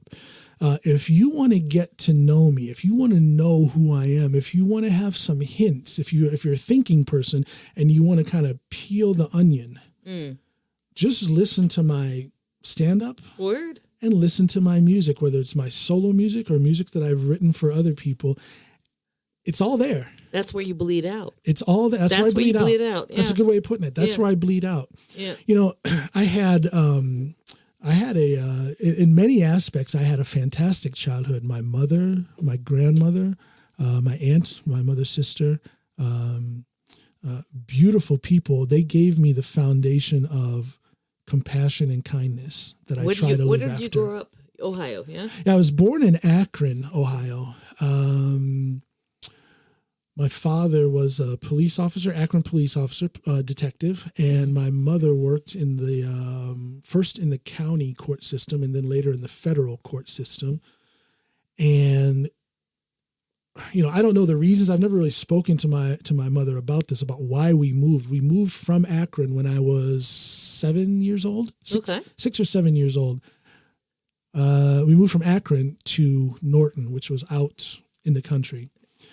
And going back to that neighborhood in Akron these days, I'm so glad. No offense, people, but I'm so glad we moved. It was a good move. It gave me an entirely different childhood. Right. Entirely different childhood, because we moved out of the city and out to the country there.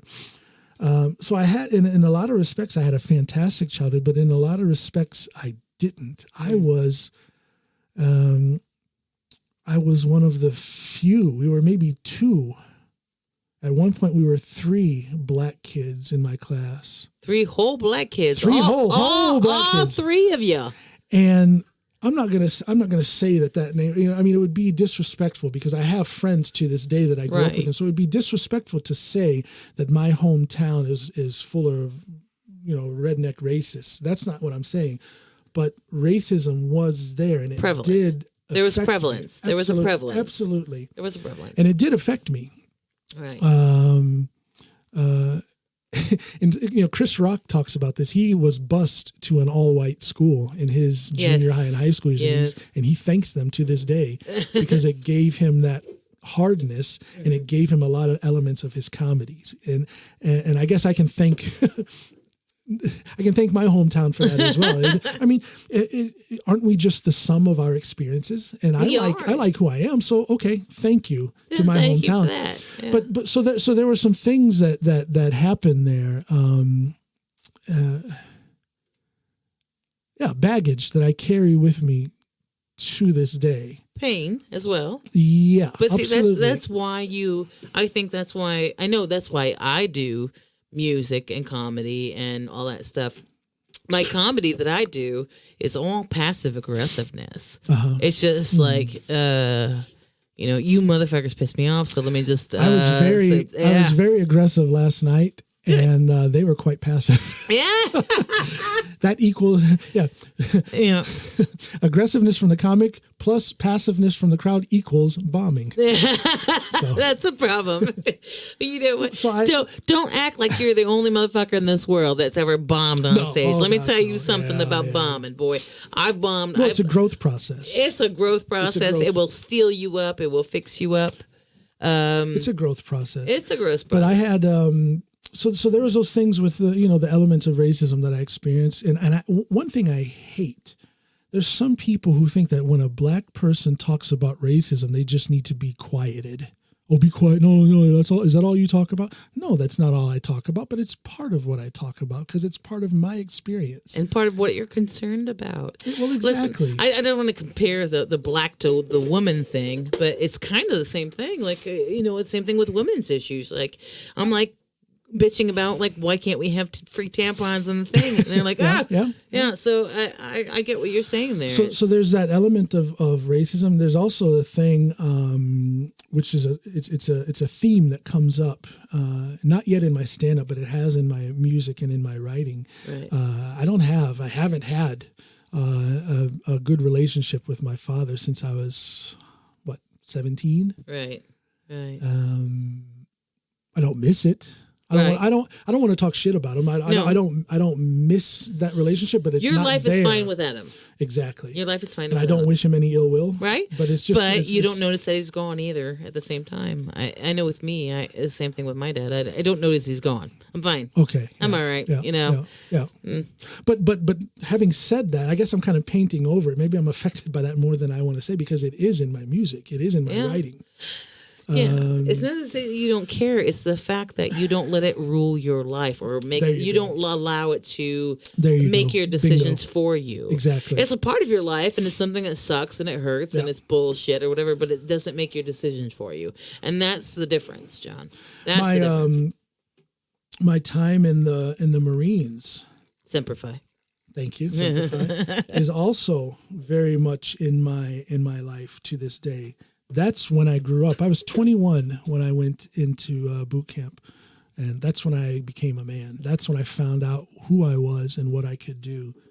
Now, I had, some people would call it easy duty.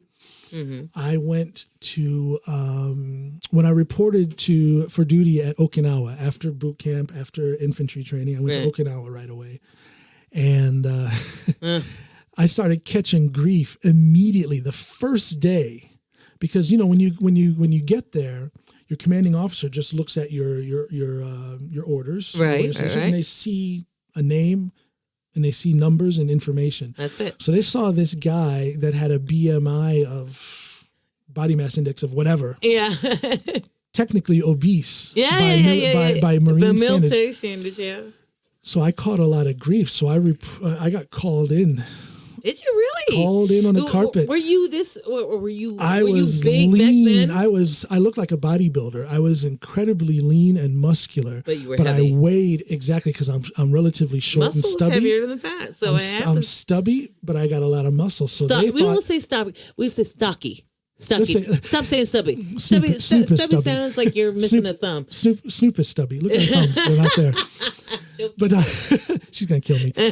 So I report for duty in Okinawa, and they call me in, and I don't know what they had written, but the boss just kind of crumpled up the paper and tossed it and says, "Never mind. We thought there was going to be an issue." Basically, I thought there was going to be an issue because they're getting this fat guy. Right. And then they saw me, and it was, of course, muscle. Yeah. But because I don't know if there's some elements of luck, maybe a little bit of fate, and maybe the fact that I looked the way I looked, I got chosen by the commanding officer, Lieutenant Colonel John Mackey. I got chosen to be his driver / bodyguard, and that was my really? duty. Shut the front door. So you were like a private. I did a little bit of work, maybe just a couple of months, if I remember right, at what I was trained to do, which was supply and logistics, and then I went and started driving for the lieutenant. That is so sweet. So up in all of that, I got so many opportunities to see people and places and things that everyone else did not get to see. So I thank him from the bottom of my heart to this day. I haven't seen him since I left Okinawa. I don't even know if he's still alive. He was 52 years old. And this was what, your drill sergeant? No, this was a commanding officer. The commanding officer for 3rd Marine. Give him a shout out. For Lieutenant Colonel John Mackey, he was the commanding officer for Headquarters Battalion in the 3rd Marine Division on Okinawa, Camp Courtney. There you go. I don't know if he's out there. He was 52 years old at the time, so he's getting up there. And that was only like 5 years ago. No, this was in 19. That was only 5 years ago, John. You're young. Let's just say that. Yeah. No, so those that time also is a big part of my life. Where I learned so much about discipline. That's where I got my drive to achieve goals. To not stop, not stop. Whatever hump in the road comes in front of me, I'm going to fix it and move on. Yeah. Up in all of this, where I beat myself up and I'm very critical of myself, there is a positive side to that. I guess I'm saying a part of that basis is from those good years in the United States Marines. Does that military structure help you in your art? Does it help you in your comedy? Yes. Does it help you in your music? Yes. What does it do for your music? That whole thing about not stopping. Yeah. Soldier on. I had a bad experience last night. Where I pretty much bombed. It bugs the heck out of me. I know I'm better than that. I know I will be better than that. So I'm going to fix it and I'm going to move on. Attaboy. And that mentality is pure United States Marines. That's where I got it. Semper Fi, don't quit. You will bomb. John, just accept it. You will bomb. You can be a comedian for 20 fucking years and you're going to bomb somewhere. Yeah. Well, Bill Burr, I was listening to his podcast. I listen to him every week, and he was saying something about when he'll release a 1 hour special, he'll throw it in the garbage and he'll start over, and you're going to have that period of time where things don't work, but it's that growing process, and he loves it. Yeah, I think I need to learn to love bombing. You got to learn to love bombing. And now you learn so much from bombing. Sure, I know with me, my biggest bombs when I was first new, and when I was a fresh green person up on the stage, my biggest bomb, first of all, was the Iron Curtain. Yeah, you talked about that. Yes. Yeah. The Iron Curtain was always it because my anxiety would come and I would just forget all my fucking jokes and it was done. That right there is a key word. Anxiety. I was feeling some anxiety last night. Anxiety, man. Yeah, it got in the way of the whole flow in my head. It just got in the way of it. It's just the whole thing down. You don't know where the hell you were going with this question. You don't know where the hell you were planning on going. So the Iron Curtain's a bit shitty. And then hecklers also, it depends on where you're at, the small town you're in, whoever, you have to be prepared for it. Sure. So what I do is whenever I go to a new city, and if I'm going to, I know in the States, my setup was with these I guess you can say like, I don't know, a franchise or whatever. It's called Groucho's Comedy Club, and there were several of them in my town, or not in my town, but in my area. So I would go cities over and do all these Groucho's and bonkers comedy clubs. And when you go there, people are used to you coming in, and they're close by. So their whole job is just to heckle, you to get you off stage because you're the new one in their town, and they want to fight you. So you got to prepare yourself for the hecklers, John. I think I'm ready for that. I've had a couple already. People that feel like they need to shout out something. I just use it. Oh, you have to use it. But I had a lady that got up and walked out. It turned. I don't know if she was walking out, or if she had to just go to the bathroom, or if she was going to get a drink at the bar or something. But the timing of it was perfect because I had just been talking. The timing was perfect. Right. I had said something about Norwegian women and their sexual preferences, and then I got that laugh, and then a couple seconds went by, and then she got up. And it just gave me the opportunity because my first reaction was like, "Oh my gosh, I offended her. She's walking out." Right. So my first reaction was, "Let me get her again. Let me get her. Let me really get her and make it personal." And I did. Always stop him. Always. And stop I did. Him. And she actually turned around and smiled and laughed. So my guess is that she probably wasn't walking out. She was going to the bathroom, honey. She was going to the bathroom. But I interpreted it as a heckler. Somebody who was actually walking out while I was. Here's the difference. You got to flip it over. You got to never ever interpret it as a heckler. Always assume they have to go pee. Always, always, always. That's the best thing to do because then it stops your. I don't know if you have exactly like I do, but I always assume everybody that's walking out, they have to go pee. There's a problem there. But see, No, I'm sorry. Go ahead. No. No, I was going to say my anxiety doesn't come. Last night was the first time I actually felt anxiety during my routine. Now, it's more normal that my anxiety hits me when I'm done and I'm going through that analysis process. Isn't that lucky? Isn't it like you? Afterwards, I'm all you nerves. wait until you're done with your whole set, and then the nerves come. And Fuck you, John. Fuck you, John. No, all the way upside. But I wonder again if that goes back to that discipline and focus thing from the United States Marines. I focus on the task at hand as much as possible. I didn't last night. I was weak last night. I was in the Army. But for the most part, when I do my stand-up, I'm fine. Immediately before, during, and immediately afterwards. But when I get home, that's when you freak out. That's when I start freaking out. Oh my gosh, should I really say that? Oh my gosh, I should have said that. Oh my gosh, I shouldn't have done this. That's when it starts to come. So you critique the fuck out of yourself when you come home. Absolutely. See, not me. I critique myself before I go on stage so that I'm a perfect rattle of fucking nerves when I'm on there. Not me. No. I'm fine. I'm fine during. I'm standing up there. I'm farting on stage. I'm having a hard time. If I get done, if I get home at let's say I get home at 1 a.m, I'm not going to sleep until 4. Yeah. I can't come home and just. Is that why you were up late last night? Yeah. Oh yeah. Did you see that post? Yeah. Sitting up and just. And I had actually gone to bed. And I ended up laying there for about 40 minutes. I said, I just got to get up. Yeah. And I did. Yeah. Because I couldn't settle down. No. That analysis was still going on. It's a problem. It's a problem. You're always going to critique yourself. It doesn't matter whether you do comedy, music. Yeah. Even your podcasts, like you're going to say you're going to critique the fuck out of this thing before you post it. Let me admit something, and it's not that I don't give a shit, but so far, now this is the 3rd episode. So far, I haven't listened to any of them. Just little bits in that process where I upload.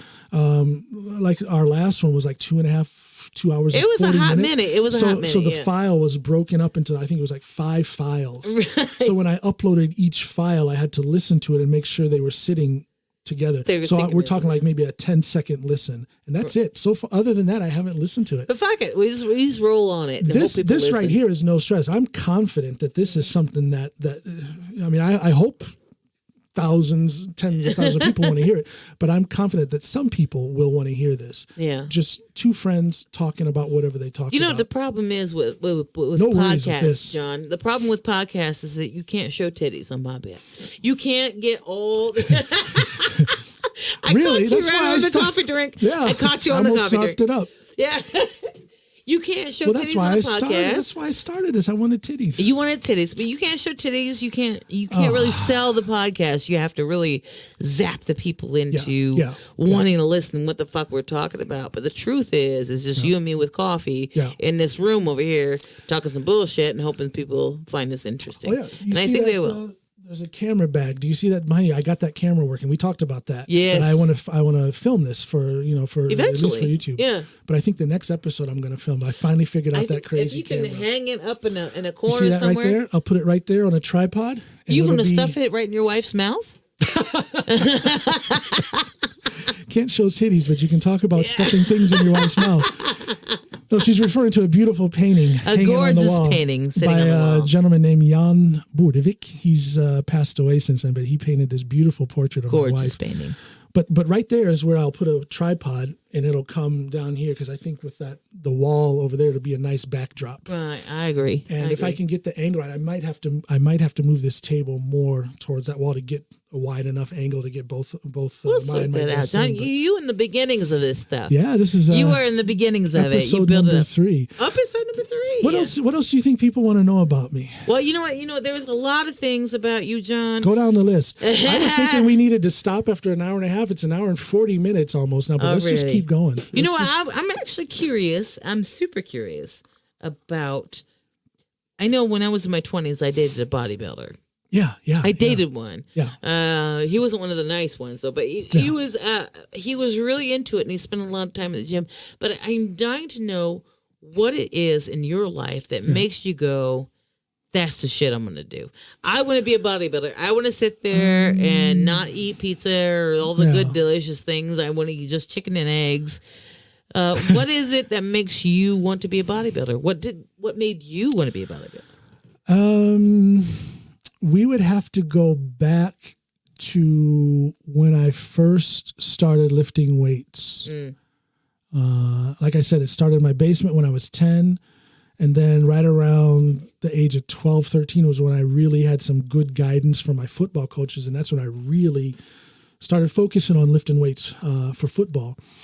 And I noticed that I got great results right away. I was just more muscular than everybody in my class. Genetically already. And what a contribution that was towards my career as a football player. It just put me a few steps ahead of everybody else because I had a muscular development that they just didn't have. Like and being stockier, I was really fast. I was a tailback in football. Oh wow! Yeah, I also ran track and field, 100-yard dash. So you were fast and big. Yeah. Fast and big. Yeah. Who the fuck does that? Be fast and big. So I was. I started seeing those results. And of course, you're 13, 14. And as I got older, 15, 16, and more results, more self-confidence. I mean, I was incredibly shy all through my high school years. I can believe that. Incredibly shy. But at the same time, it was like a Gemini effect. This one side of me was shy, introverted. But then this other side was this top athlete. Really? At the school, actually in the state, in the whole state of Ohio. Yeah. I was out there. You did football and what wrestling and then what? Football, I wrestled for a little while. Basketball for a little while, but How the fuck do your short ass do basketball? Share that up. I wasn't great at basketball. No, I mean I was good. I wasn't great. I was quick on my feet. Right. I had good leaps. I could jump. You weren't ducking, no, my friend. You weren't dunking. No. Not cool. Well, actually, my senior year, during practice, I was able to dunk twice. I don't know why, but I was able to dunk twice. Did somebody give you one of them alley-oops? No, 2 times. My brother always had to give me an alley-oop. I'm telling you, I had leaps, but you should have seen my legs. Shut the front I was door. Incredibly muscular. I can imagine because your legs are like tree trunks, so I can imagine that. But so it was that whole thing, where you get the results and you see what it does for you. You see the girls were looking and all that stuff. So it was a cool thing. It was cool. Right. So that was my motivation then, was to be good in football and to feel good and just get those looks and stuff. Yeah. So then I go into the Marines. Of course, there's no weight training in boot camp and all that stuff, but you know, all the physical challenges and whatnot. And then once I got stationed on Okinawa, there's a good powerlifting environment there. No kidding. Now, I wasn't interested in powerlifting. I was interested in bodybuilding, but I trained with a couple of powerlifters. Okay. And the results just went through the roof. I mean, I had a physique, or as Bugs Bunny would say, a physique. I had a physique on me. Not Bugs Bunny. What's that cat's name on Tom and Jerry? Butch. That black cat. Butch. Yeah. You ever see that episode? He was reading a letter, and he was reading a letter that some female cat had written, and she said, "I really admire your," and she wrote physique, but he read physique. Yeah. Anyway, haha. So I get in the Marines. I'm training with these powerlifters, and again, the results are just coming. Right. And it became a situation where I started thinking, I want to compete in bodybuilding, but that was kind of hard to do in the Marines. I can imagine. But when I got out, when was my first bodybuilding competition? What was that? Was it maybe 96? You were showing your age, 1996. You know, yeah. You know, those people can buy beer and all kinds of shit. 1996. So I just saw that I had a talent for it, and I enjoyed the training process. Now, you hear all these stories about bodybuilders with the diet and they get grumpy and all this stuff. I never experienced that. There was no stress in it for me. It was fun, and I loved it. Right. But when you compete drug-free and other people are not, now I won some championships. Yeah. I did that. You get to a certain point when you're drug-free as a bodybuilder where that's it. You either have to accept that you have peaked, or you have to choose to take your enhancements, or you have to quit. My ex-boyfriend took the enhancements because he tried to do it natural, and he got to, you can only get to this shelf, and that's it, and you stay there. Because other than that, you have to take all the drugs to make you anything better. But the problem is that all that stuff is, like you say, it's fake. So it is, and I was one who, you know, and again, I'm not judging others. No, who chose or who do choose to use enhancements, performance enhancers. I'm not judging them at all, but for me, I wanted to have the purity of. I wanted my results to be pure. Absolutely, I wanted it to be because I did the work. You did it. I wanted it to be because it was because of the work that I did that I got what I got. Right. So I reached a certain level where I just had to quit. But I'm going to show you a picture here. I can put this up. I can put this up on my. You put it up on my Facebook and Twitter. What we got there? That was me. Shut the front door! Who the fuck is that? That was me in 2002, right before I moved here. Shut up, John. Right before I moved to Norway. Look at all those veins popping out. That was me. It looked like you have some blood pressure problems and shit. It's like, you don't even have a neck. There's no neck. You have this one giant head and one big muscle on some pecs. So that was me. Holy shit, you were ripped. Yeah, I was. I oiled up. I looked great. I was competitive, but I had reached a certain level where I knew I wouldn't be able to come any further. So I moved to Norway in this shape, and I actually got in better shape. I don't have any pictures. Why would you come to Norway that shape? I got in better. Well, that's just when we moved here. Okay. It was right after this picture was taken. Don't do that. After we moved here and I started training here, the plan was that I would compete in Norway and try and get into the Norwegian championship. You would beat every fucking Norwegian's ass in this country. I don't want to disrespect anybody who was active at that time. I don't mind disrespecting. You beat all their asses. Some of the top people predicted that I would beat their asses. Yeah, you beat their asses. So the plan was that I was going to do it, but I don't know. I just got burnt out on it. You got burnt out on looking like that, all oiled up and shit. If I can go through my life all oiled up like a grease pig, I would never get stuck in any line. I could just squeeze right through. Well, I don't know. How do I put it? Again, I don't want to disrespect anybody who is in the bodybuilding environment here in Norway, but at that time, let me just talk about what it was at that time. At that time, it was a very closed off environment. Okay. And everybody was on drugs. And when I say drugs, I'm talking about the performance enhancement plus little bit of amphetamines, probably a little bit of new Bane, a little bit of all that bullshit. It just was a little rough. Yes. A little too rough for me. Maybe I'm a chump. You're not a chump. But You're not a chump, John. I dated that dude. I dated that dude. Yeah. I dated that dude back in the 1900s. Back in the 1900s, I dated that dude who took the human growth hormone. And back in the 1900s, you know what I'm talking about. So, but he took all the anabolic bullshit, and it's not worth it. The growth that you get does not. It's not good for the expanse that you get from people clearing out of your fucking life. Well, I'll tell you this. Like I said, I wanted that purity. I want one of my results to be pure because of my work, not because of what I took. So because you was a popo. So that didn't even have anything to do with it, because I know some cops who use performance enhancement. Right, I'm sure. Probably. So it wasn't that. Right. It was just I wanted my results to be as pure as possible. Roger. Okay. I just wanted that. And why not? Maybe if you can also go back to my childhood. I mean, I remember the talks from my mother and my aunt and my grandmother about, not necessarily about steroids and whatnot, but just about keep your body clean. Your body's a temple. And it just followed. And it just followed me through my childhood and into my adult life. Yeah. So there's that thing about pure results, but there's also that I am scared to death of the potential side effects. Yeah. I know people who have died indirectly from steroid and hormone abuse. In other words, it led to problems, depression, and they started using other drugs, and then they died. That's what happens. And that scares the living daylights out of me. Again, I'm not judging. If you want to do it, if you want to do that, then I'm all for it. Just don't compete in a league that bans those performance enhancement drugs. Like I said, I'm in the IPF, I'm in the USAPL, and they test. You're good. They test for that stuff. Is it a pee test?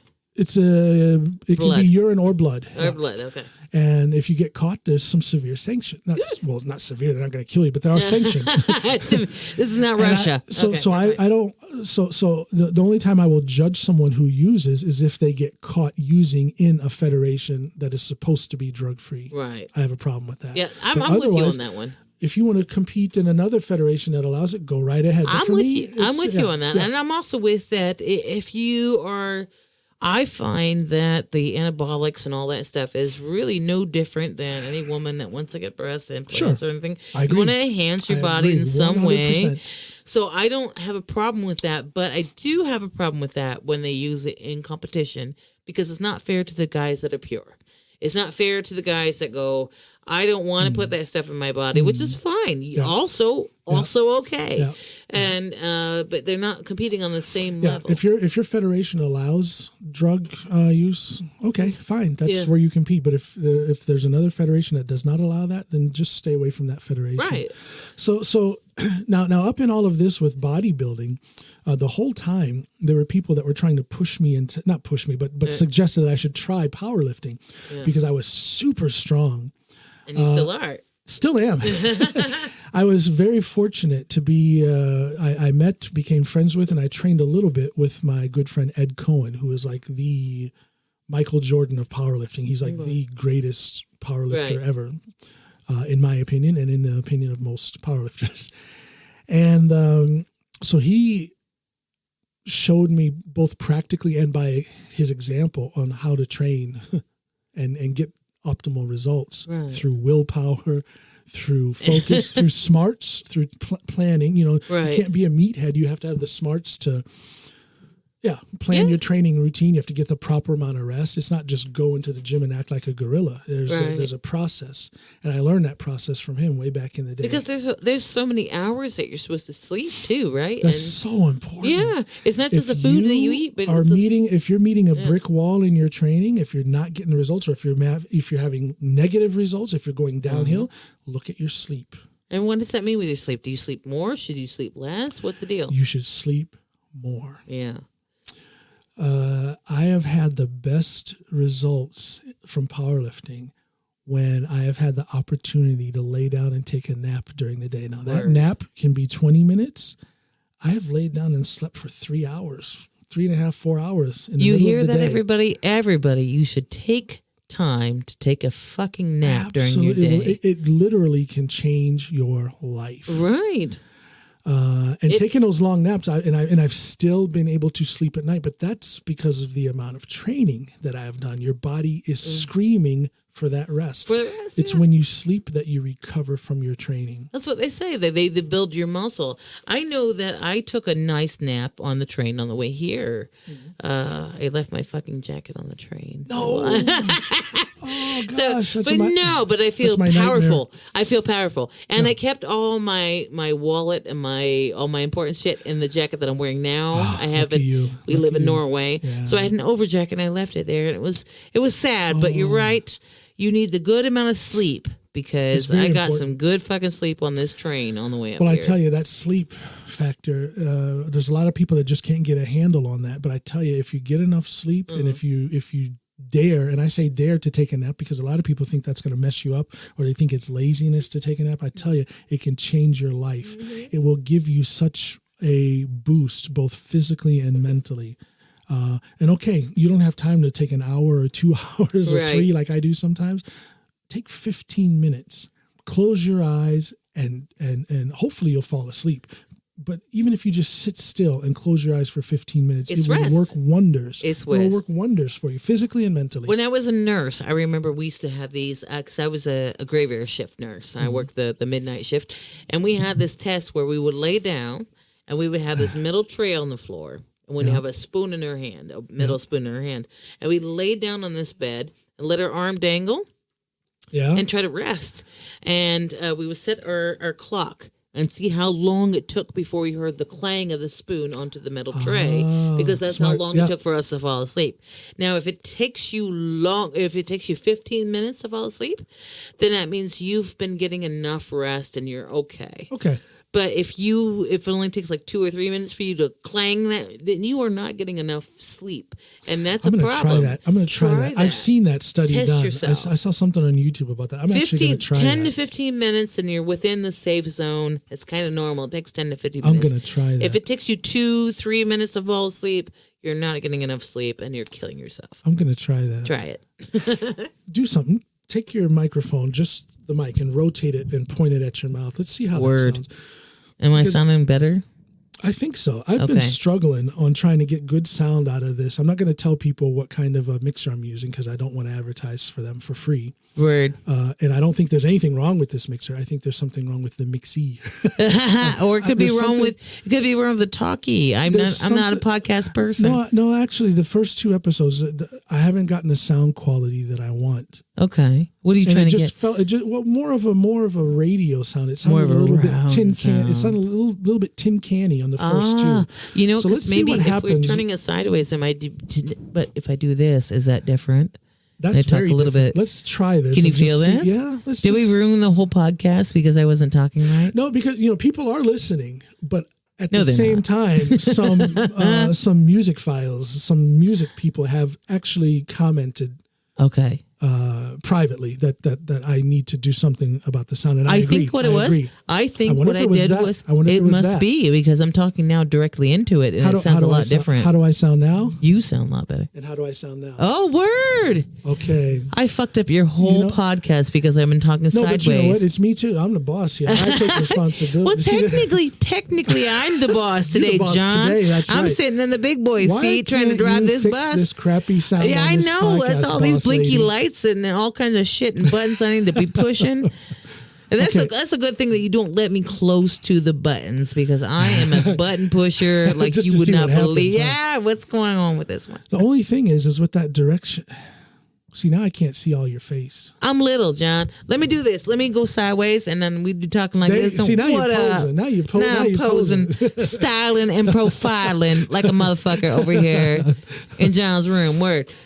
But that's my whole thing with the training and lifting weights and whatnot. It started out with I just wanted to get in better shape for football when I was a kid.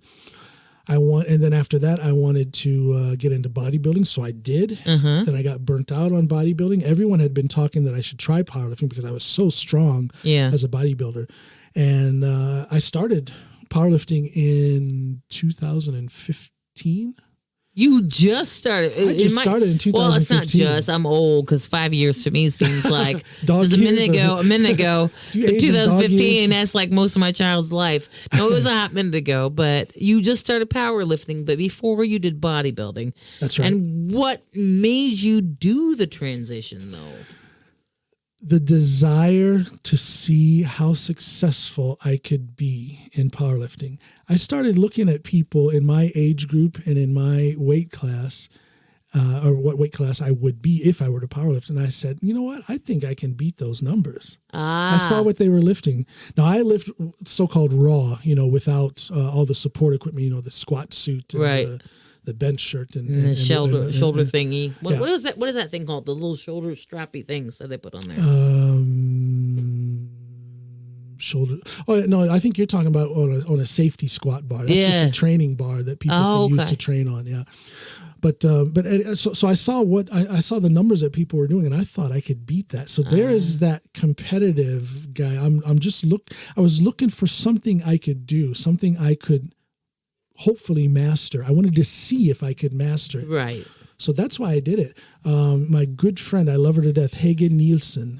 That's Ed's lady. Her and Ed are joined at the hip there. I met her way back in Chicago there when she came to be with Ed. Right. They had been dating, and she left Norway and moved to Chicago to be with Ed. So it's Hage's fault that I'm here. She's the one that introduced me to Snoop. Is she the one that introduced you to Snoop? I was wondering how you and Snoop even met. Oh, in the first that's place. a whole nother story. But yeah, that was Hege that introduced me to her. So Hege always told. Now she used to be. I think she was a Norwegian champion in powerlifting. Right. At some point, I can't remember what year. So she always thought that I should try powerlifting, and I finally did it in 2015. And like I say, it's just that desire to see what I could do.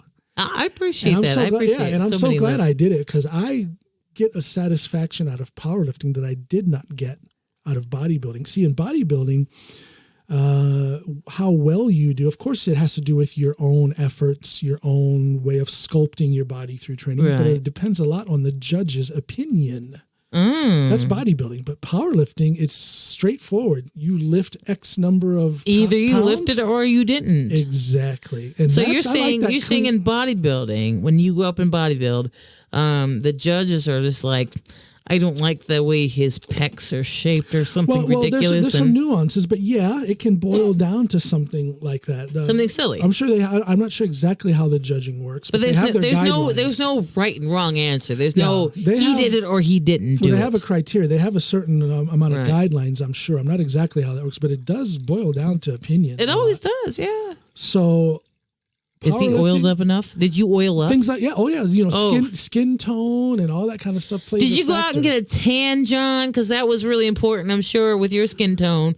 You need a tan. I am. Shut the front door. I was told at my first bodybuilding competition. Shut up, John. They told me. Shut up, John. That I should tan. No, I'm like a light. They don't see me yet. I'm like a light.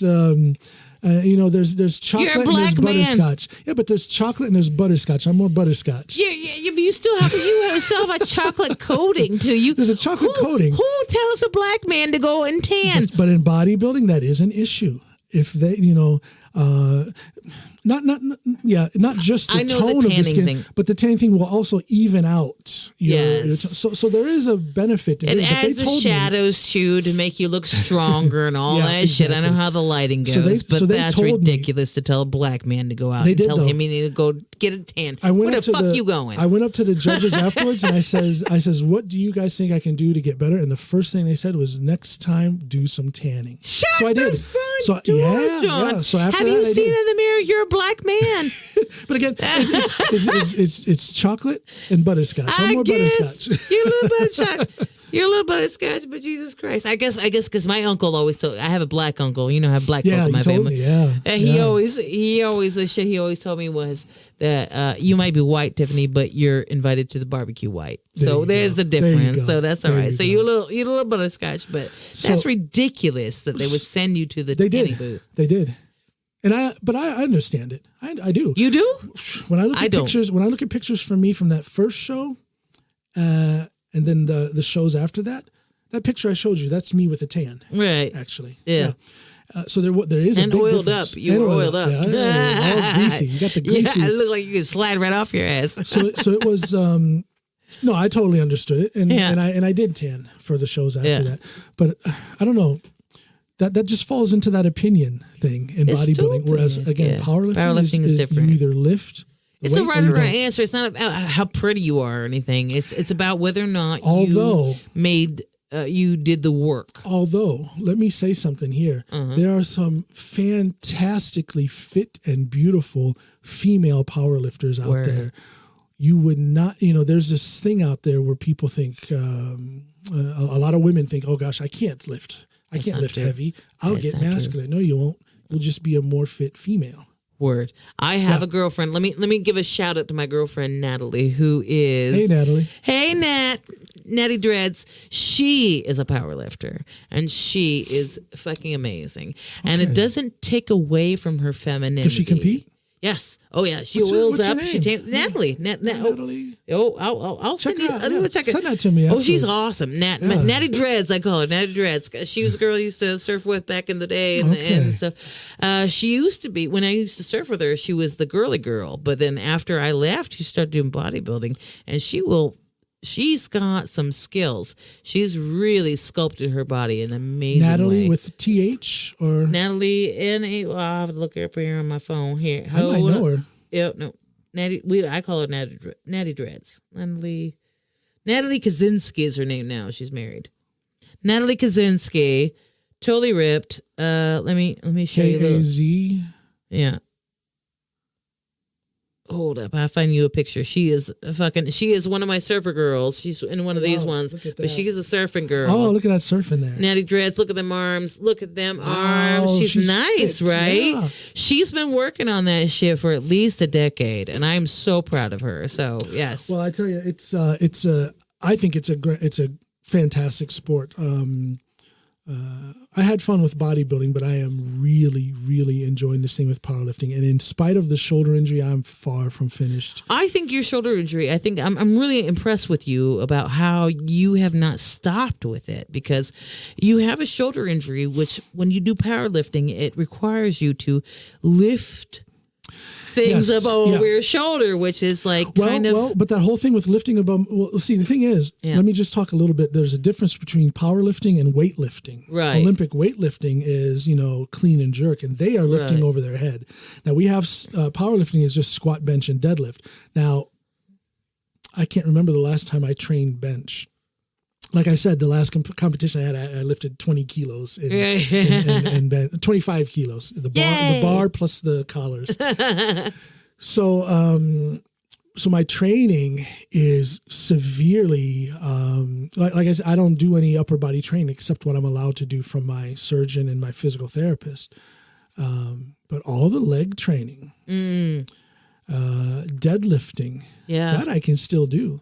I'm still making gains. How's your knees? No problems. No problems. The only issue I have, the only physical issue I have is that shoulder. That's it. You are over 50 years old, and the only problem you got after all this weightlifting, after all this military bullshit, after all the Marines and all this stuff, just my shoulder. You got one shoulder that kind of irritates you a little bit. Just my shoulder. Fuck you, John. Fuck you in every way that could be possible.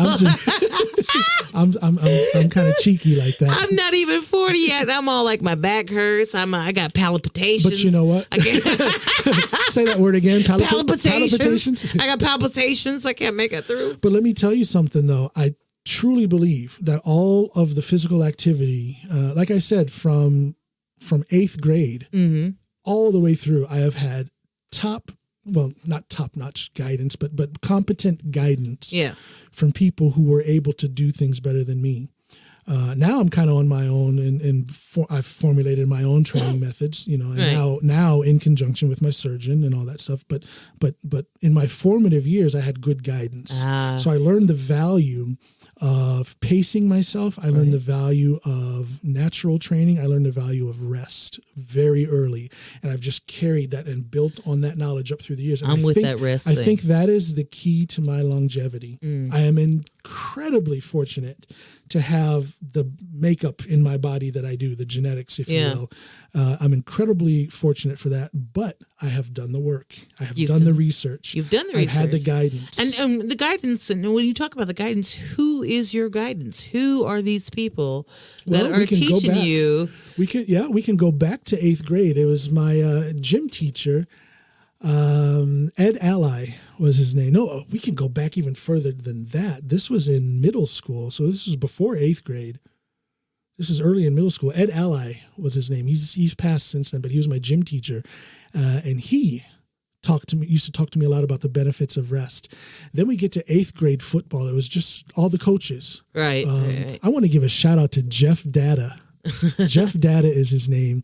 He was my coach in 8th grade, and then he followed us up through our high school years. And I'm friends with him now on social media now. I love that guy. Jeff, you are one of my top inspirations. I want to give a shout out to my high school football coach. My high school football coach,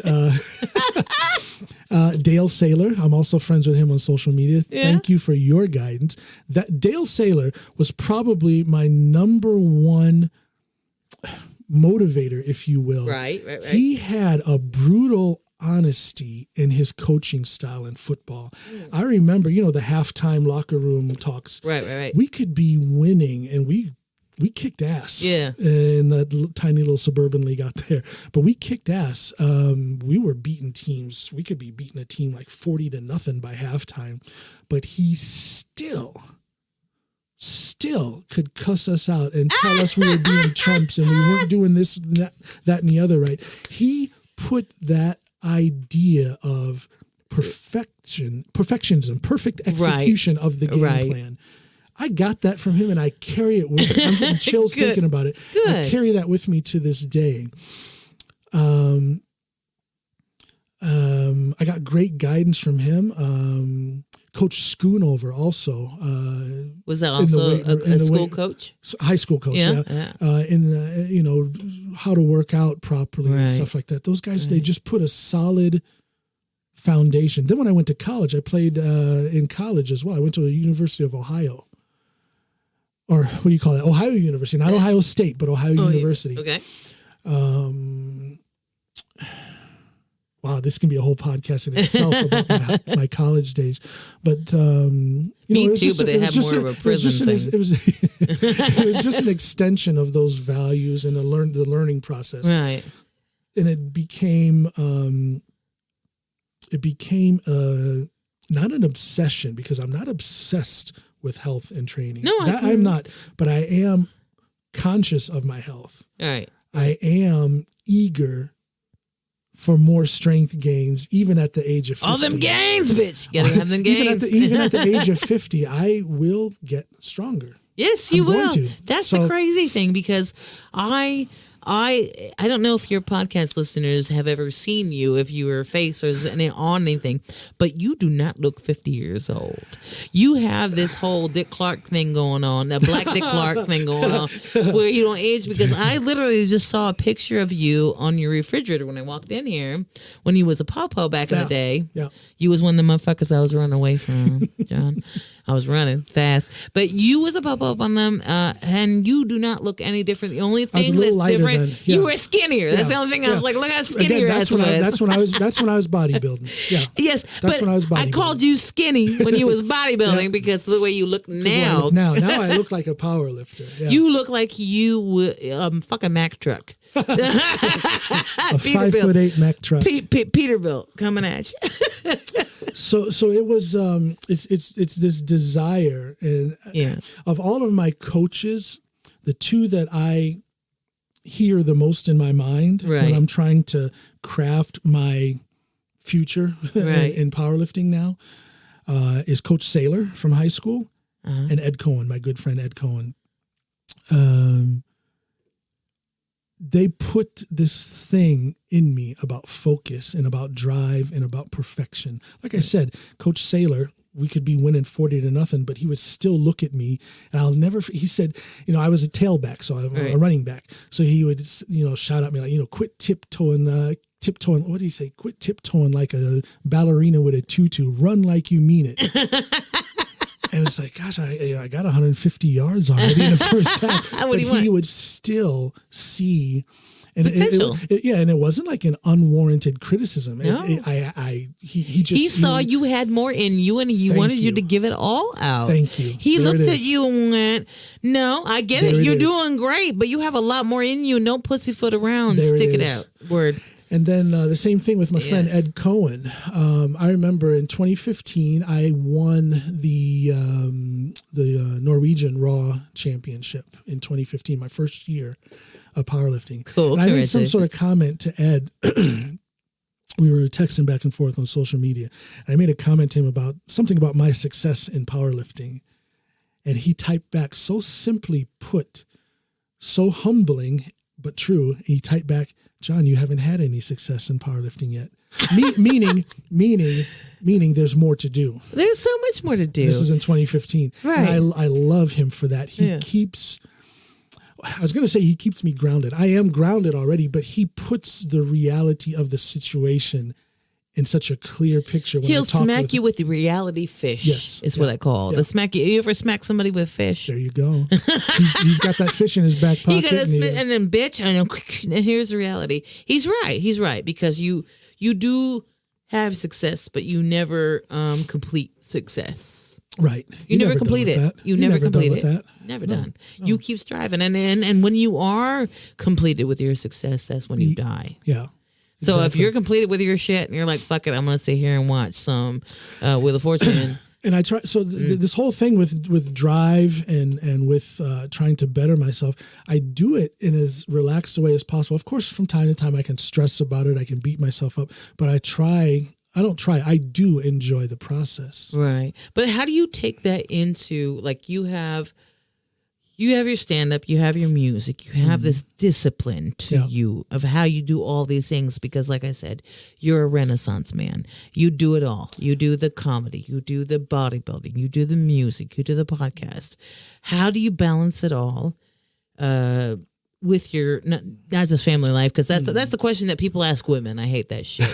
Like, how do you balance it all with the fashion, and how are you going to get your eyebrows done? Do you balance it all? Like, but that's what are you wearing? Yeah, but it's in this context, it's a legitimate question. It is. People ask me, how do I have time for that? First of all, I train my powerlifting in a way that most people don't. Right. I remember training with Ed back in the day when I first met him there at Quads Gym in Chicago. Hello, Quads.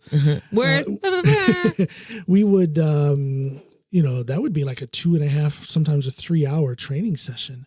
But see, I don't do that today. I train, like I say, I got the foundation of my training principles Right. during those days, but I've since then built on it and adjusted it to fit me.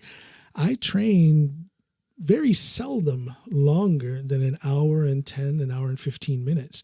So when you look at it that way, Right. when you have that information, my powerlifting, as successful as I am, and no matter what I reach, it doesn't take that much time.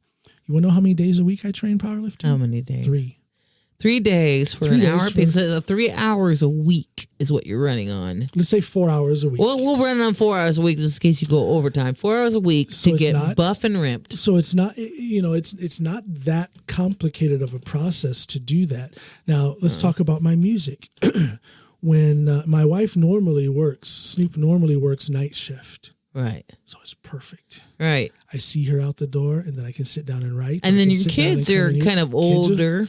Kids are 14 and 12. Yeah. So they go to bed Yeah. at night, and if Snoop is out working, well, here I am. I can do my music. I Right. can do my writing. Are you cold, by the way? No. No. Okay. No. There's a heater right beside you. if Oh, I'm you get good. cold. Oh, I'm good. Wait, were you looking at my nipples? Are they hard?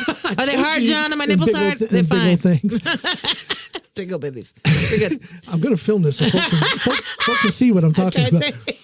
But so when she works night shift, I've got as long as I want to work in the evening. That must be nice. And then when she works night shift and she comes home and she'll sleep the first part of the day, there's also time there for. She's only awake basically during the afternoon hours, like Yeah. between 3 and Yeah. 10 at night Yeah. or some shit. Yeah. Yeah. So there's some limitations when it comes to being able to go in the studio and do things, because even though, this is a pretty sound tight room and I can Yeah. work in here whenever I want, sometimes if I'm in here but my wife and kids are out there, I want to be with them. Yeah, of course you do. And it can at times, if the inspiration isn't flowing here, then I'll be thinking about them, and then I'll just shut down the session. But I have the freedom to do that.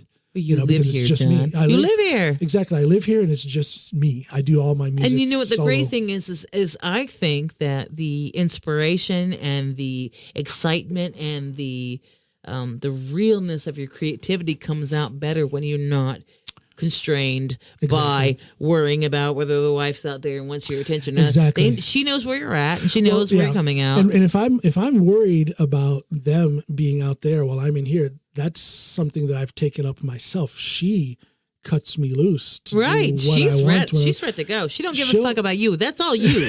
That's all you for being guilty. Your guilt is on you. She does not lay that shit on me. It's quite the opposite. She doesn't bother me. She pushes me to, why don't you go in and do something? When's the last time you recorded any music? I'm sick of seeing your face. Can you go in the other room, please? Yeah. So in that sense, she's a fantastic partner. So there's no stress. There's nothing in the way of my creativity right there. So I have time for this. It's all in what you want to prioritize. You have time and you have room. And I gotta say, I love this little room here that we're in. Thank you. I love it. It's I love not the fact big, that but it's perfect.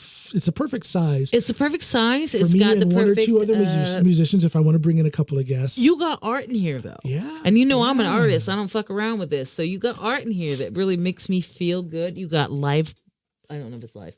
It is. Yeah, it's live. Yeah, you got live plants over here. I just touched it. I'm feeling it Yeah. up. Oh my God, I'm gonna fucking Harvey Weinstein. If you look at it's earth tones, now they don't match. It can at first glance look a little chaotic. The artwork doesn't match, but it does. It does. You've got all these oranges, the colors. You have the tones going right. Yeah. And it's the same thing with your wife's picture. Actually, it matches the other one. Yeah. I love this room. And I also love the way it dampens the sound when we're in here. It doesn't echo. Well, I have some, it's different paintings on canvas, and I've got a, what do you call that?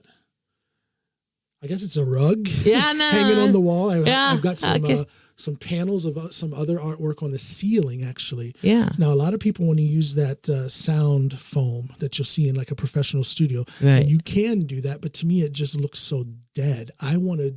You want color or what? I want color. I want art. I want to feel a warmth. Well, this is a badass room. This is a great room for creativity. Oh, sorry, I'm kicking your feet and playing footsies with you. It's a great room for creativity. You also have a great acoustic sound for both your music, for your comedy. Yeah. But when you practice your comedy, because you just had comedy recently, and you will be having comedy again in May. Let's just shout that shit out. Yeah, May. It's coming. I don't know the date. I don't know exactly where it's going to be. I have to talk to Steinhardt today on the telephone. I'll get the details, and I'll post it on social You better media. post it out because we want to see you. But when you practice, because I know with me, when I practice my comedy, I did it in two places.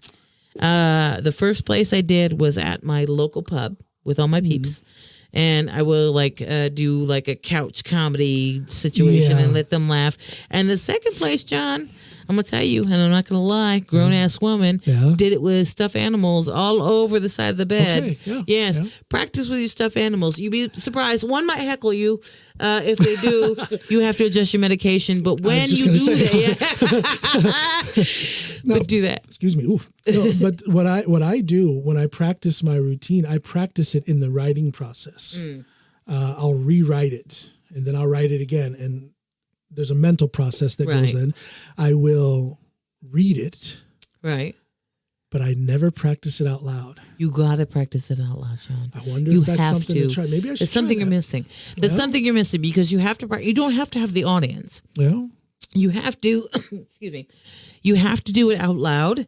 I know with me, I walk around the backyard and I'm a pacer. I don't know about you, but I pace. I am on stage. I'm a pacer. Well, pacing, you're taking up the stage. That's fine. But I'm talking about thinking process and the writing process and the writing your jokes and stuff.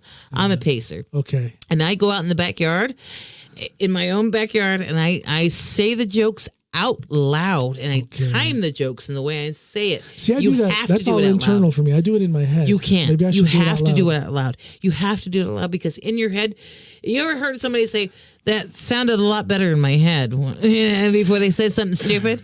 It always sounds a lot better in your head. Maybe I'll start doing that. I I used to, when I first started, I would practice. I guess I still do it from time to time. I'll practice things on Snoop. Right. But she has I love her to She's death. Norwegian. I love her. She's Norwegian. I love her to death, but she's got that Norwegian. It's not even a Norwegian sense of humor. She's just different. Dry. I think she's a robot. I think her computer chip but here's for the humor thing. has gone Here's haywire. the crazy thing is that she's Her funny- amazing. Yeah, she's an amazing woman. Absolutely. But her sense of humor, it's different. It's different. So I can say things and I know it's funny, and she'll just stare at me with those eyes. I think it's a cultural difference. I'm gonna blame it on that because a lot of Norwegians that I tell jokes at, they look at me. Let me tell you, even though there is that Norwegian thing, but with her it's different. Again, you have to remember she's samisk. Yeah, she's or Lapland, she's like Norwegian like times 10. But even within that, there's still something different about. She doesn't even speak English like Norwegians. No, do. It's different. It's different. It's different. I can't figure. Like I said, I think she's a robot, and her little chip when it comes to humor is a little defect. So just send her back into the factory and get that fixed. Sadly, the factory. Keep the booty though. Keep the booty. Keep that booty though. She got great booty, but. She does. I'm telling you. She does. She got a little bit. She's got that kind of booty. It's not wide, but it's the kind of booty. She got dumps like a truck. It's truck. Guys like what? It's the kind of booty that if it rains, her heels will stay dry. Well, she's got that overhang. We call that. My friends used to call it the snack tray. It's a snack tray. Snack tray. It's a snack tray because there's a slight shelf. You might be able to set a soda on there. Not a whole bowl of chips, maybe a bag of something, little mini bag of like Funyuns or something. But it'll stay up there. She's a tiny little thing. I call her fit thick. Fit thick. She's short, solid, far from fat, but solid, thick. Can that be a thing? Thick? Well, we used to call it, it's probably not a nice thing to say, but in the South, I don't know if you're from the South, but we always say she's built like a brick shit house. Oh, there you go. Absolutely. Yes. Yeah. We say that too. She's solid. Yeah. She's solid. A brick shit house is a shit house, granted, but a brick shit house is nice. All of my my grandparents, great aunts and uncles, they all came up during and right after World War II. They came up from Kentucky, Tennessee. Up to Ohio, so they got that. They've got that side of the Ohio in general. At least that part of Ohio where I grew up. There's this weird thing. I don't know what the reasons for it, the social economic reasons for it were, but there was a lot of people that I went to school with who had parents from the hill country, like West Virginia. Really, and they had just. And they kind of like went to school in your county. Like my friends were like first generation Ohioans. Their parents came from.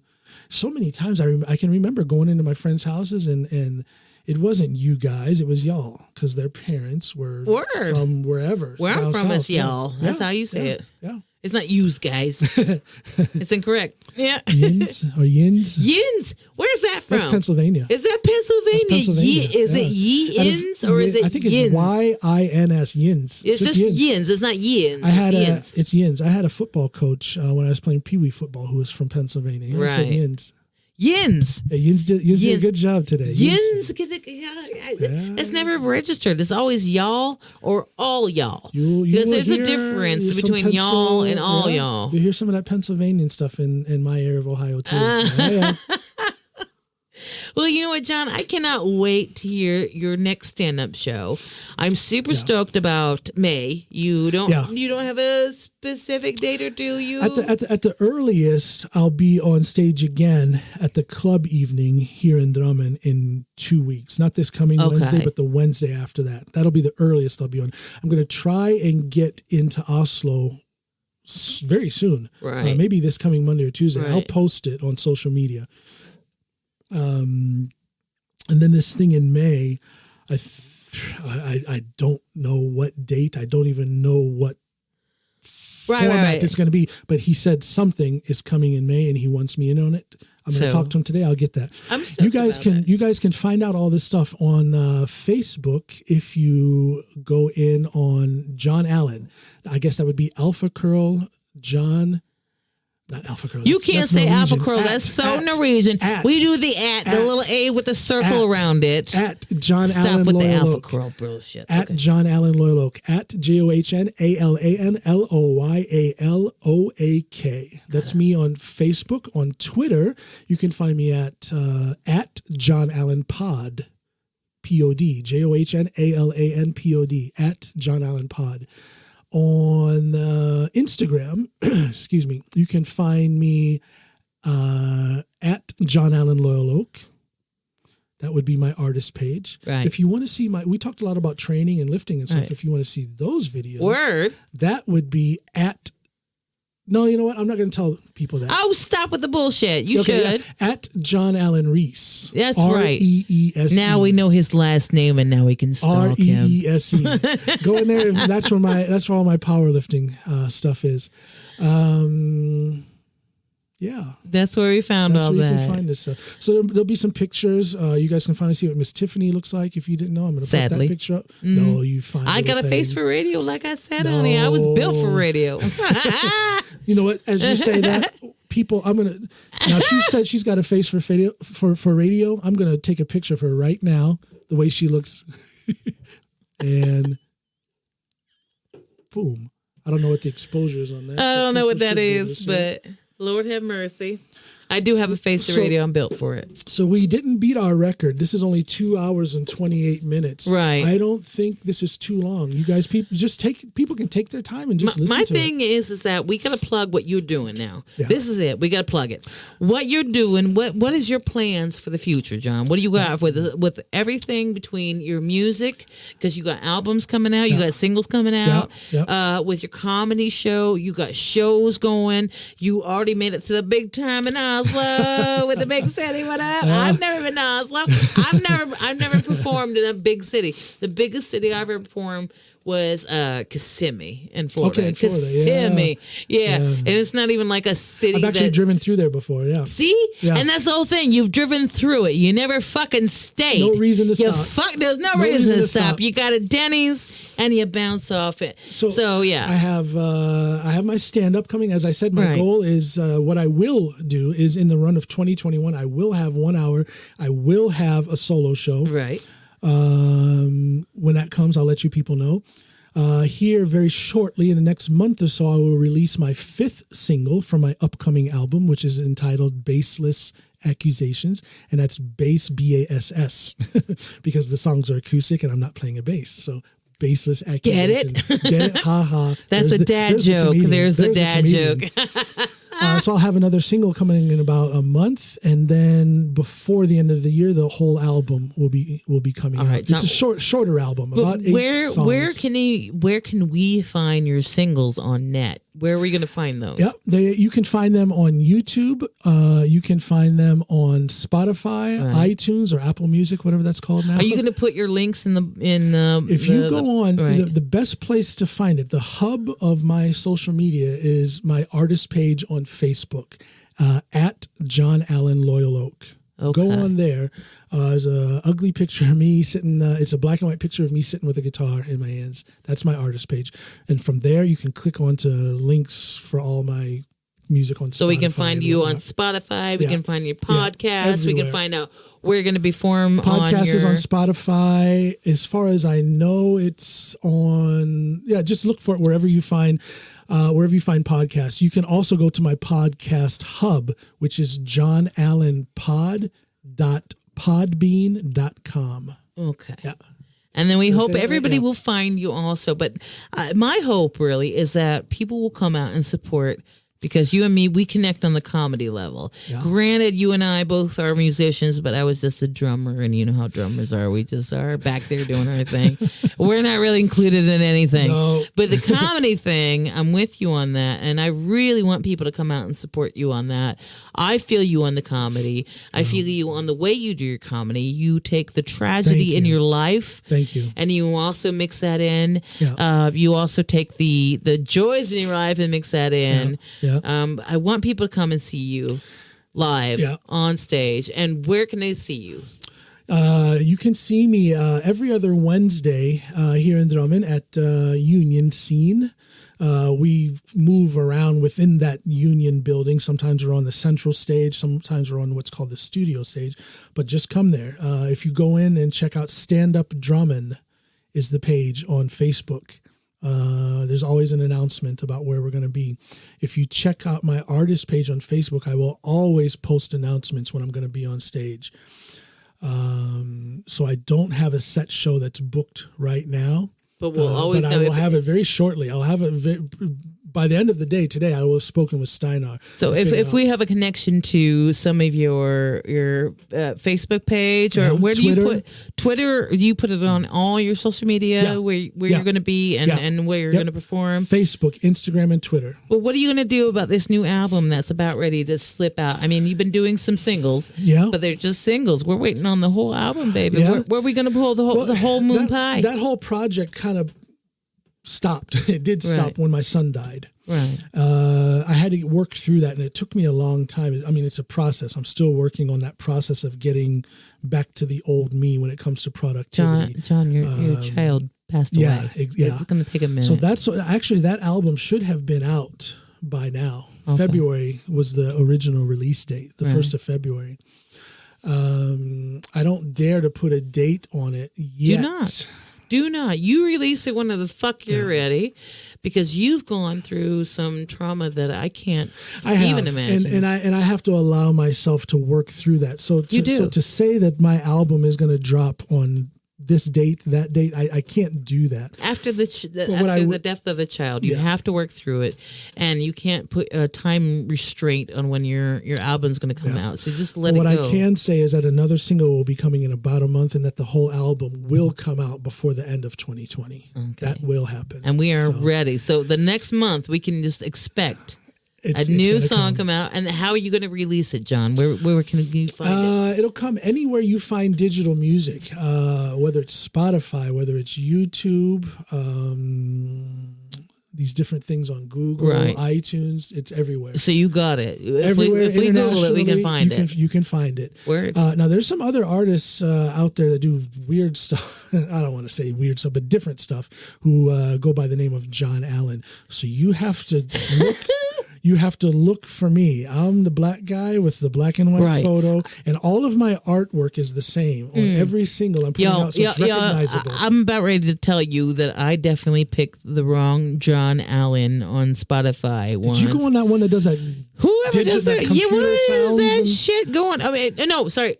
John, the other John Allen is also a wonderful musician. We love you, but it was weird stuff. He makes music that is not towards my ears. What they can do is, when they look at my artist page on YouTube or on Spotify, or any music that is mine, will have the check mark.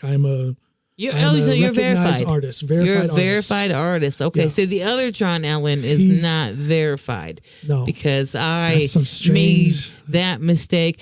Although his music is wonderful, and go John Allen. It's very different. It's very different, and it was not what I was expecting. You ever take a sip of a soda, or you thought it was a soda because it had bubbles in the water? You thought it was soda. You thought it was a Sprite, and then it's water, and you spit it out everywhere. That was the John Allen. They can look for the verified artist. They can also look at the artwork. It is a pastoral scene with a house and a tree and a couple of birds. It's like reddish orange. That our fabulous friend Ellen made. Hello, Miss Ellen. Hi, Miss Ellen. So that's the artwork that you'll see on all of my singles. You'll see that same artwork on the album when it comes out. Right. So I'm a recognizable product, if I can put it that way. Yeah. Right. And so are you gonna be using Ellen for all your other albums? I have told Ellen that she has no choice. We are working together going forward.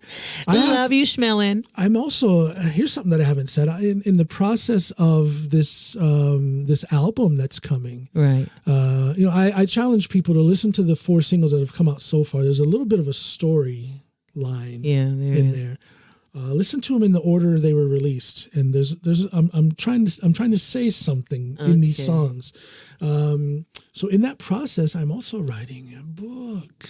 Shut the front door! You're also writing a book. You can't be dropping some fucking surprise on me. And I tell you, I don't care about publishing. I don't care. I don't want to go through that process. I can help you with that. Well, I'm going to self-publish it. Okay. I'm going to self-publish it Right. and make it available for sale through my own website and through Amazon. Right. I'm not going to do this thing with trying to get somebody else to approve it. I don't care about All right. that. So with I'm this gonna book, self-publish don't fuck me around now, because you know I'm a writer.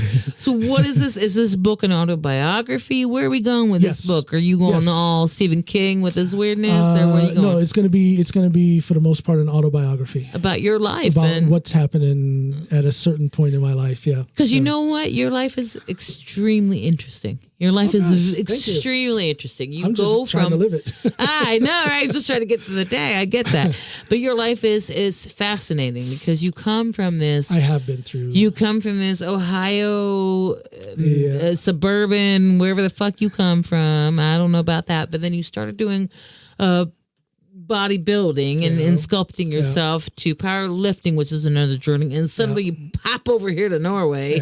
Because the alcohol, I don't know what the fuck happened over there. I don't know. But you popped over here to Norway, and then now you go from Popo cop to this art comedy guy to this, I want to play music and sing songs and stuff. It's a completely different realm. I can acknowledge that. I can acknowledge that. It is different. It is interesting. It's very that's part of the reason why I'm doing this podcast, because I just want to share it. Yeah. I'm not saying my life is better. I'm saying it is different. It's and different. It is interesting. And it is interesting. It's not better or different. Stuff. It's just different. It's interesting. I want to hear all about it. Yeah. I'm enthralled. I want to know how you went from, first of all, like, you didn't live in Chicago, you lived in Ohio, and then somehow you moved to Chicago to become a Popo, and then from the Popo, bodybuilding, and from that, it's this whole journey. It's kind of fascinating to know how you go from A to B to C to D. Well, I'm a little tired. I know. No, it has been a journey, and I want to share it. Maybe it can motivate some people. Maybe it can help some people. Maybe it can just entertain some people. I think that you use all of that in your art, no matter what art you do, whether it's a stand-up or your music. Yeah.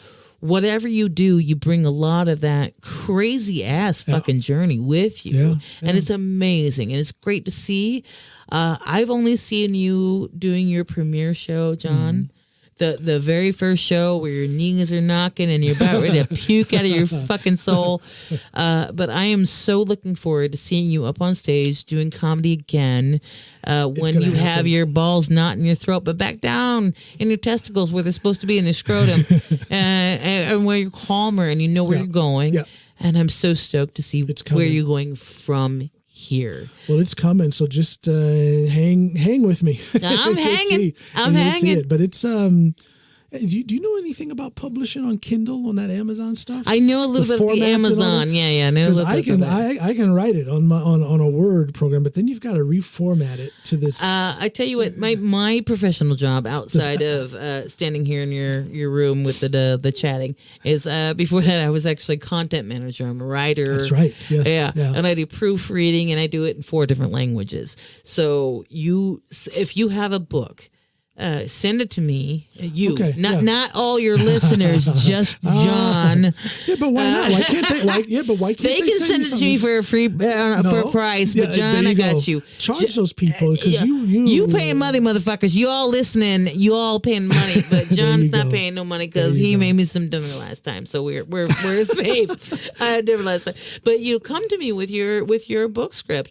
I will proofread it. I can proofread it in, like I said, 4 different languages. So whatever language you wrote it in, I can work on it. Because it's not even close to being finished, but already I'm stressing about that whole formatting thing to make it so that it fits the specs. That's for good. Amazon That's and Kindle good that and all you don't finish it first. Right. Stop and have somebody check it while you're working on it. Because if you're like, I'm going to put all my heart and soul in this, I'm going to finish the whole book, and I'm going to take 3 years to make it, and nobody checked you throughout the whole system, and you will end up messing up. Let's just make it a running process then, that as I finish a few chapters, I'll just send it. Do it. Right now it's still in outline form, but I expect to be finished writing it because it's not going to be very long.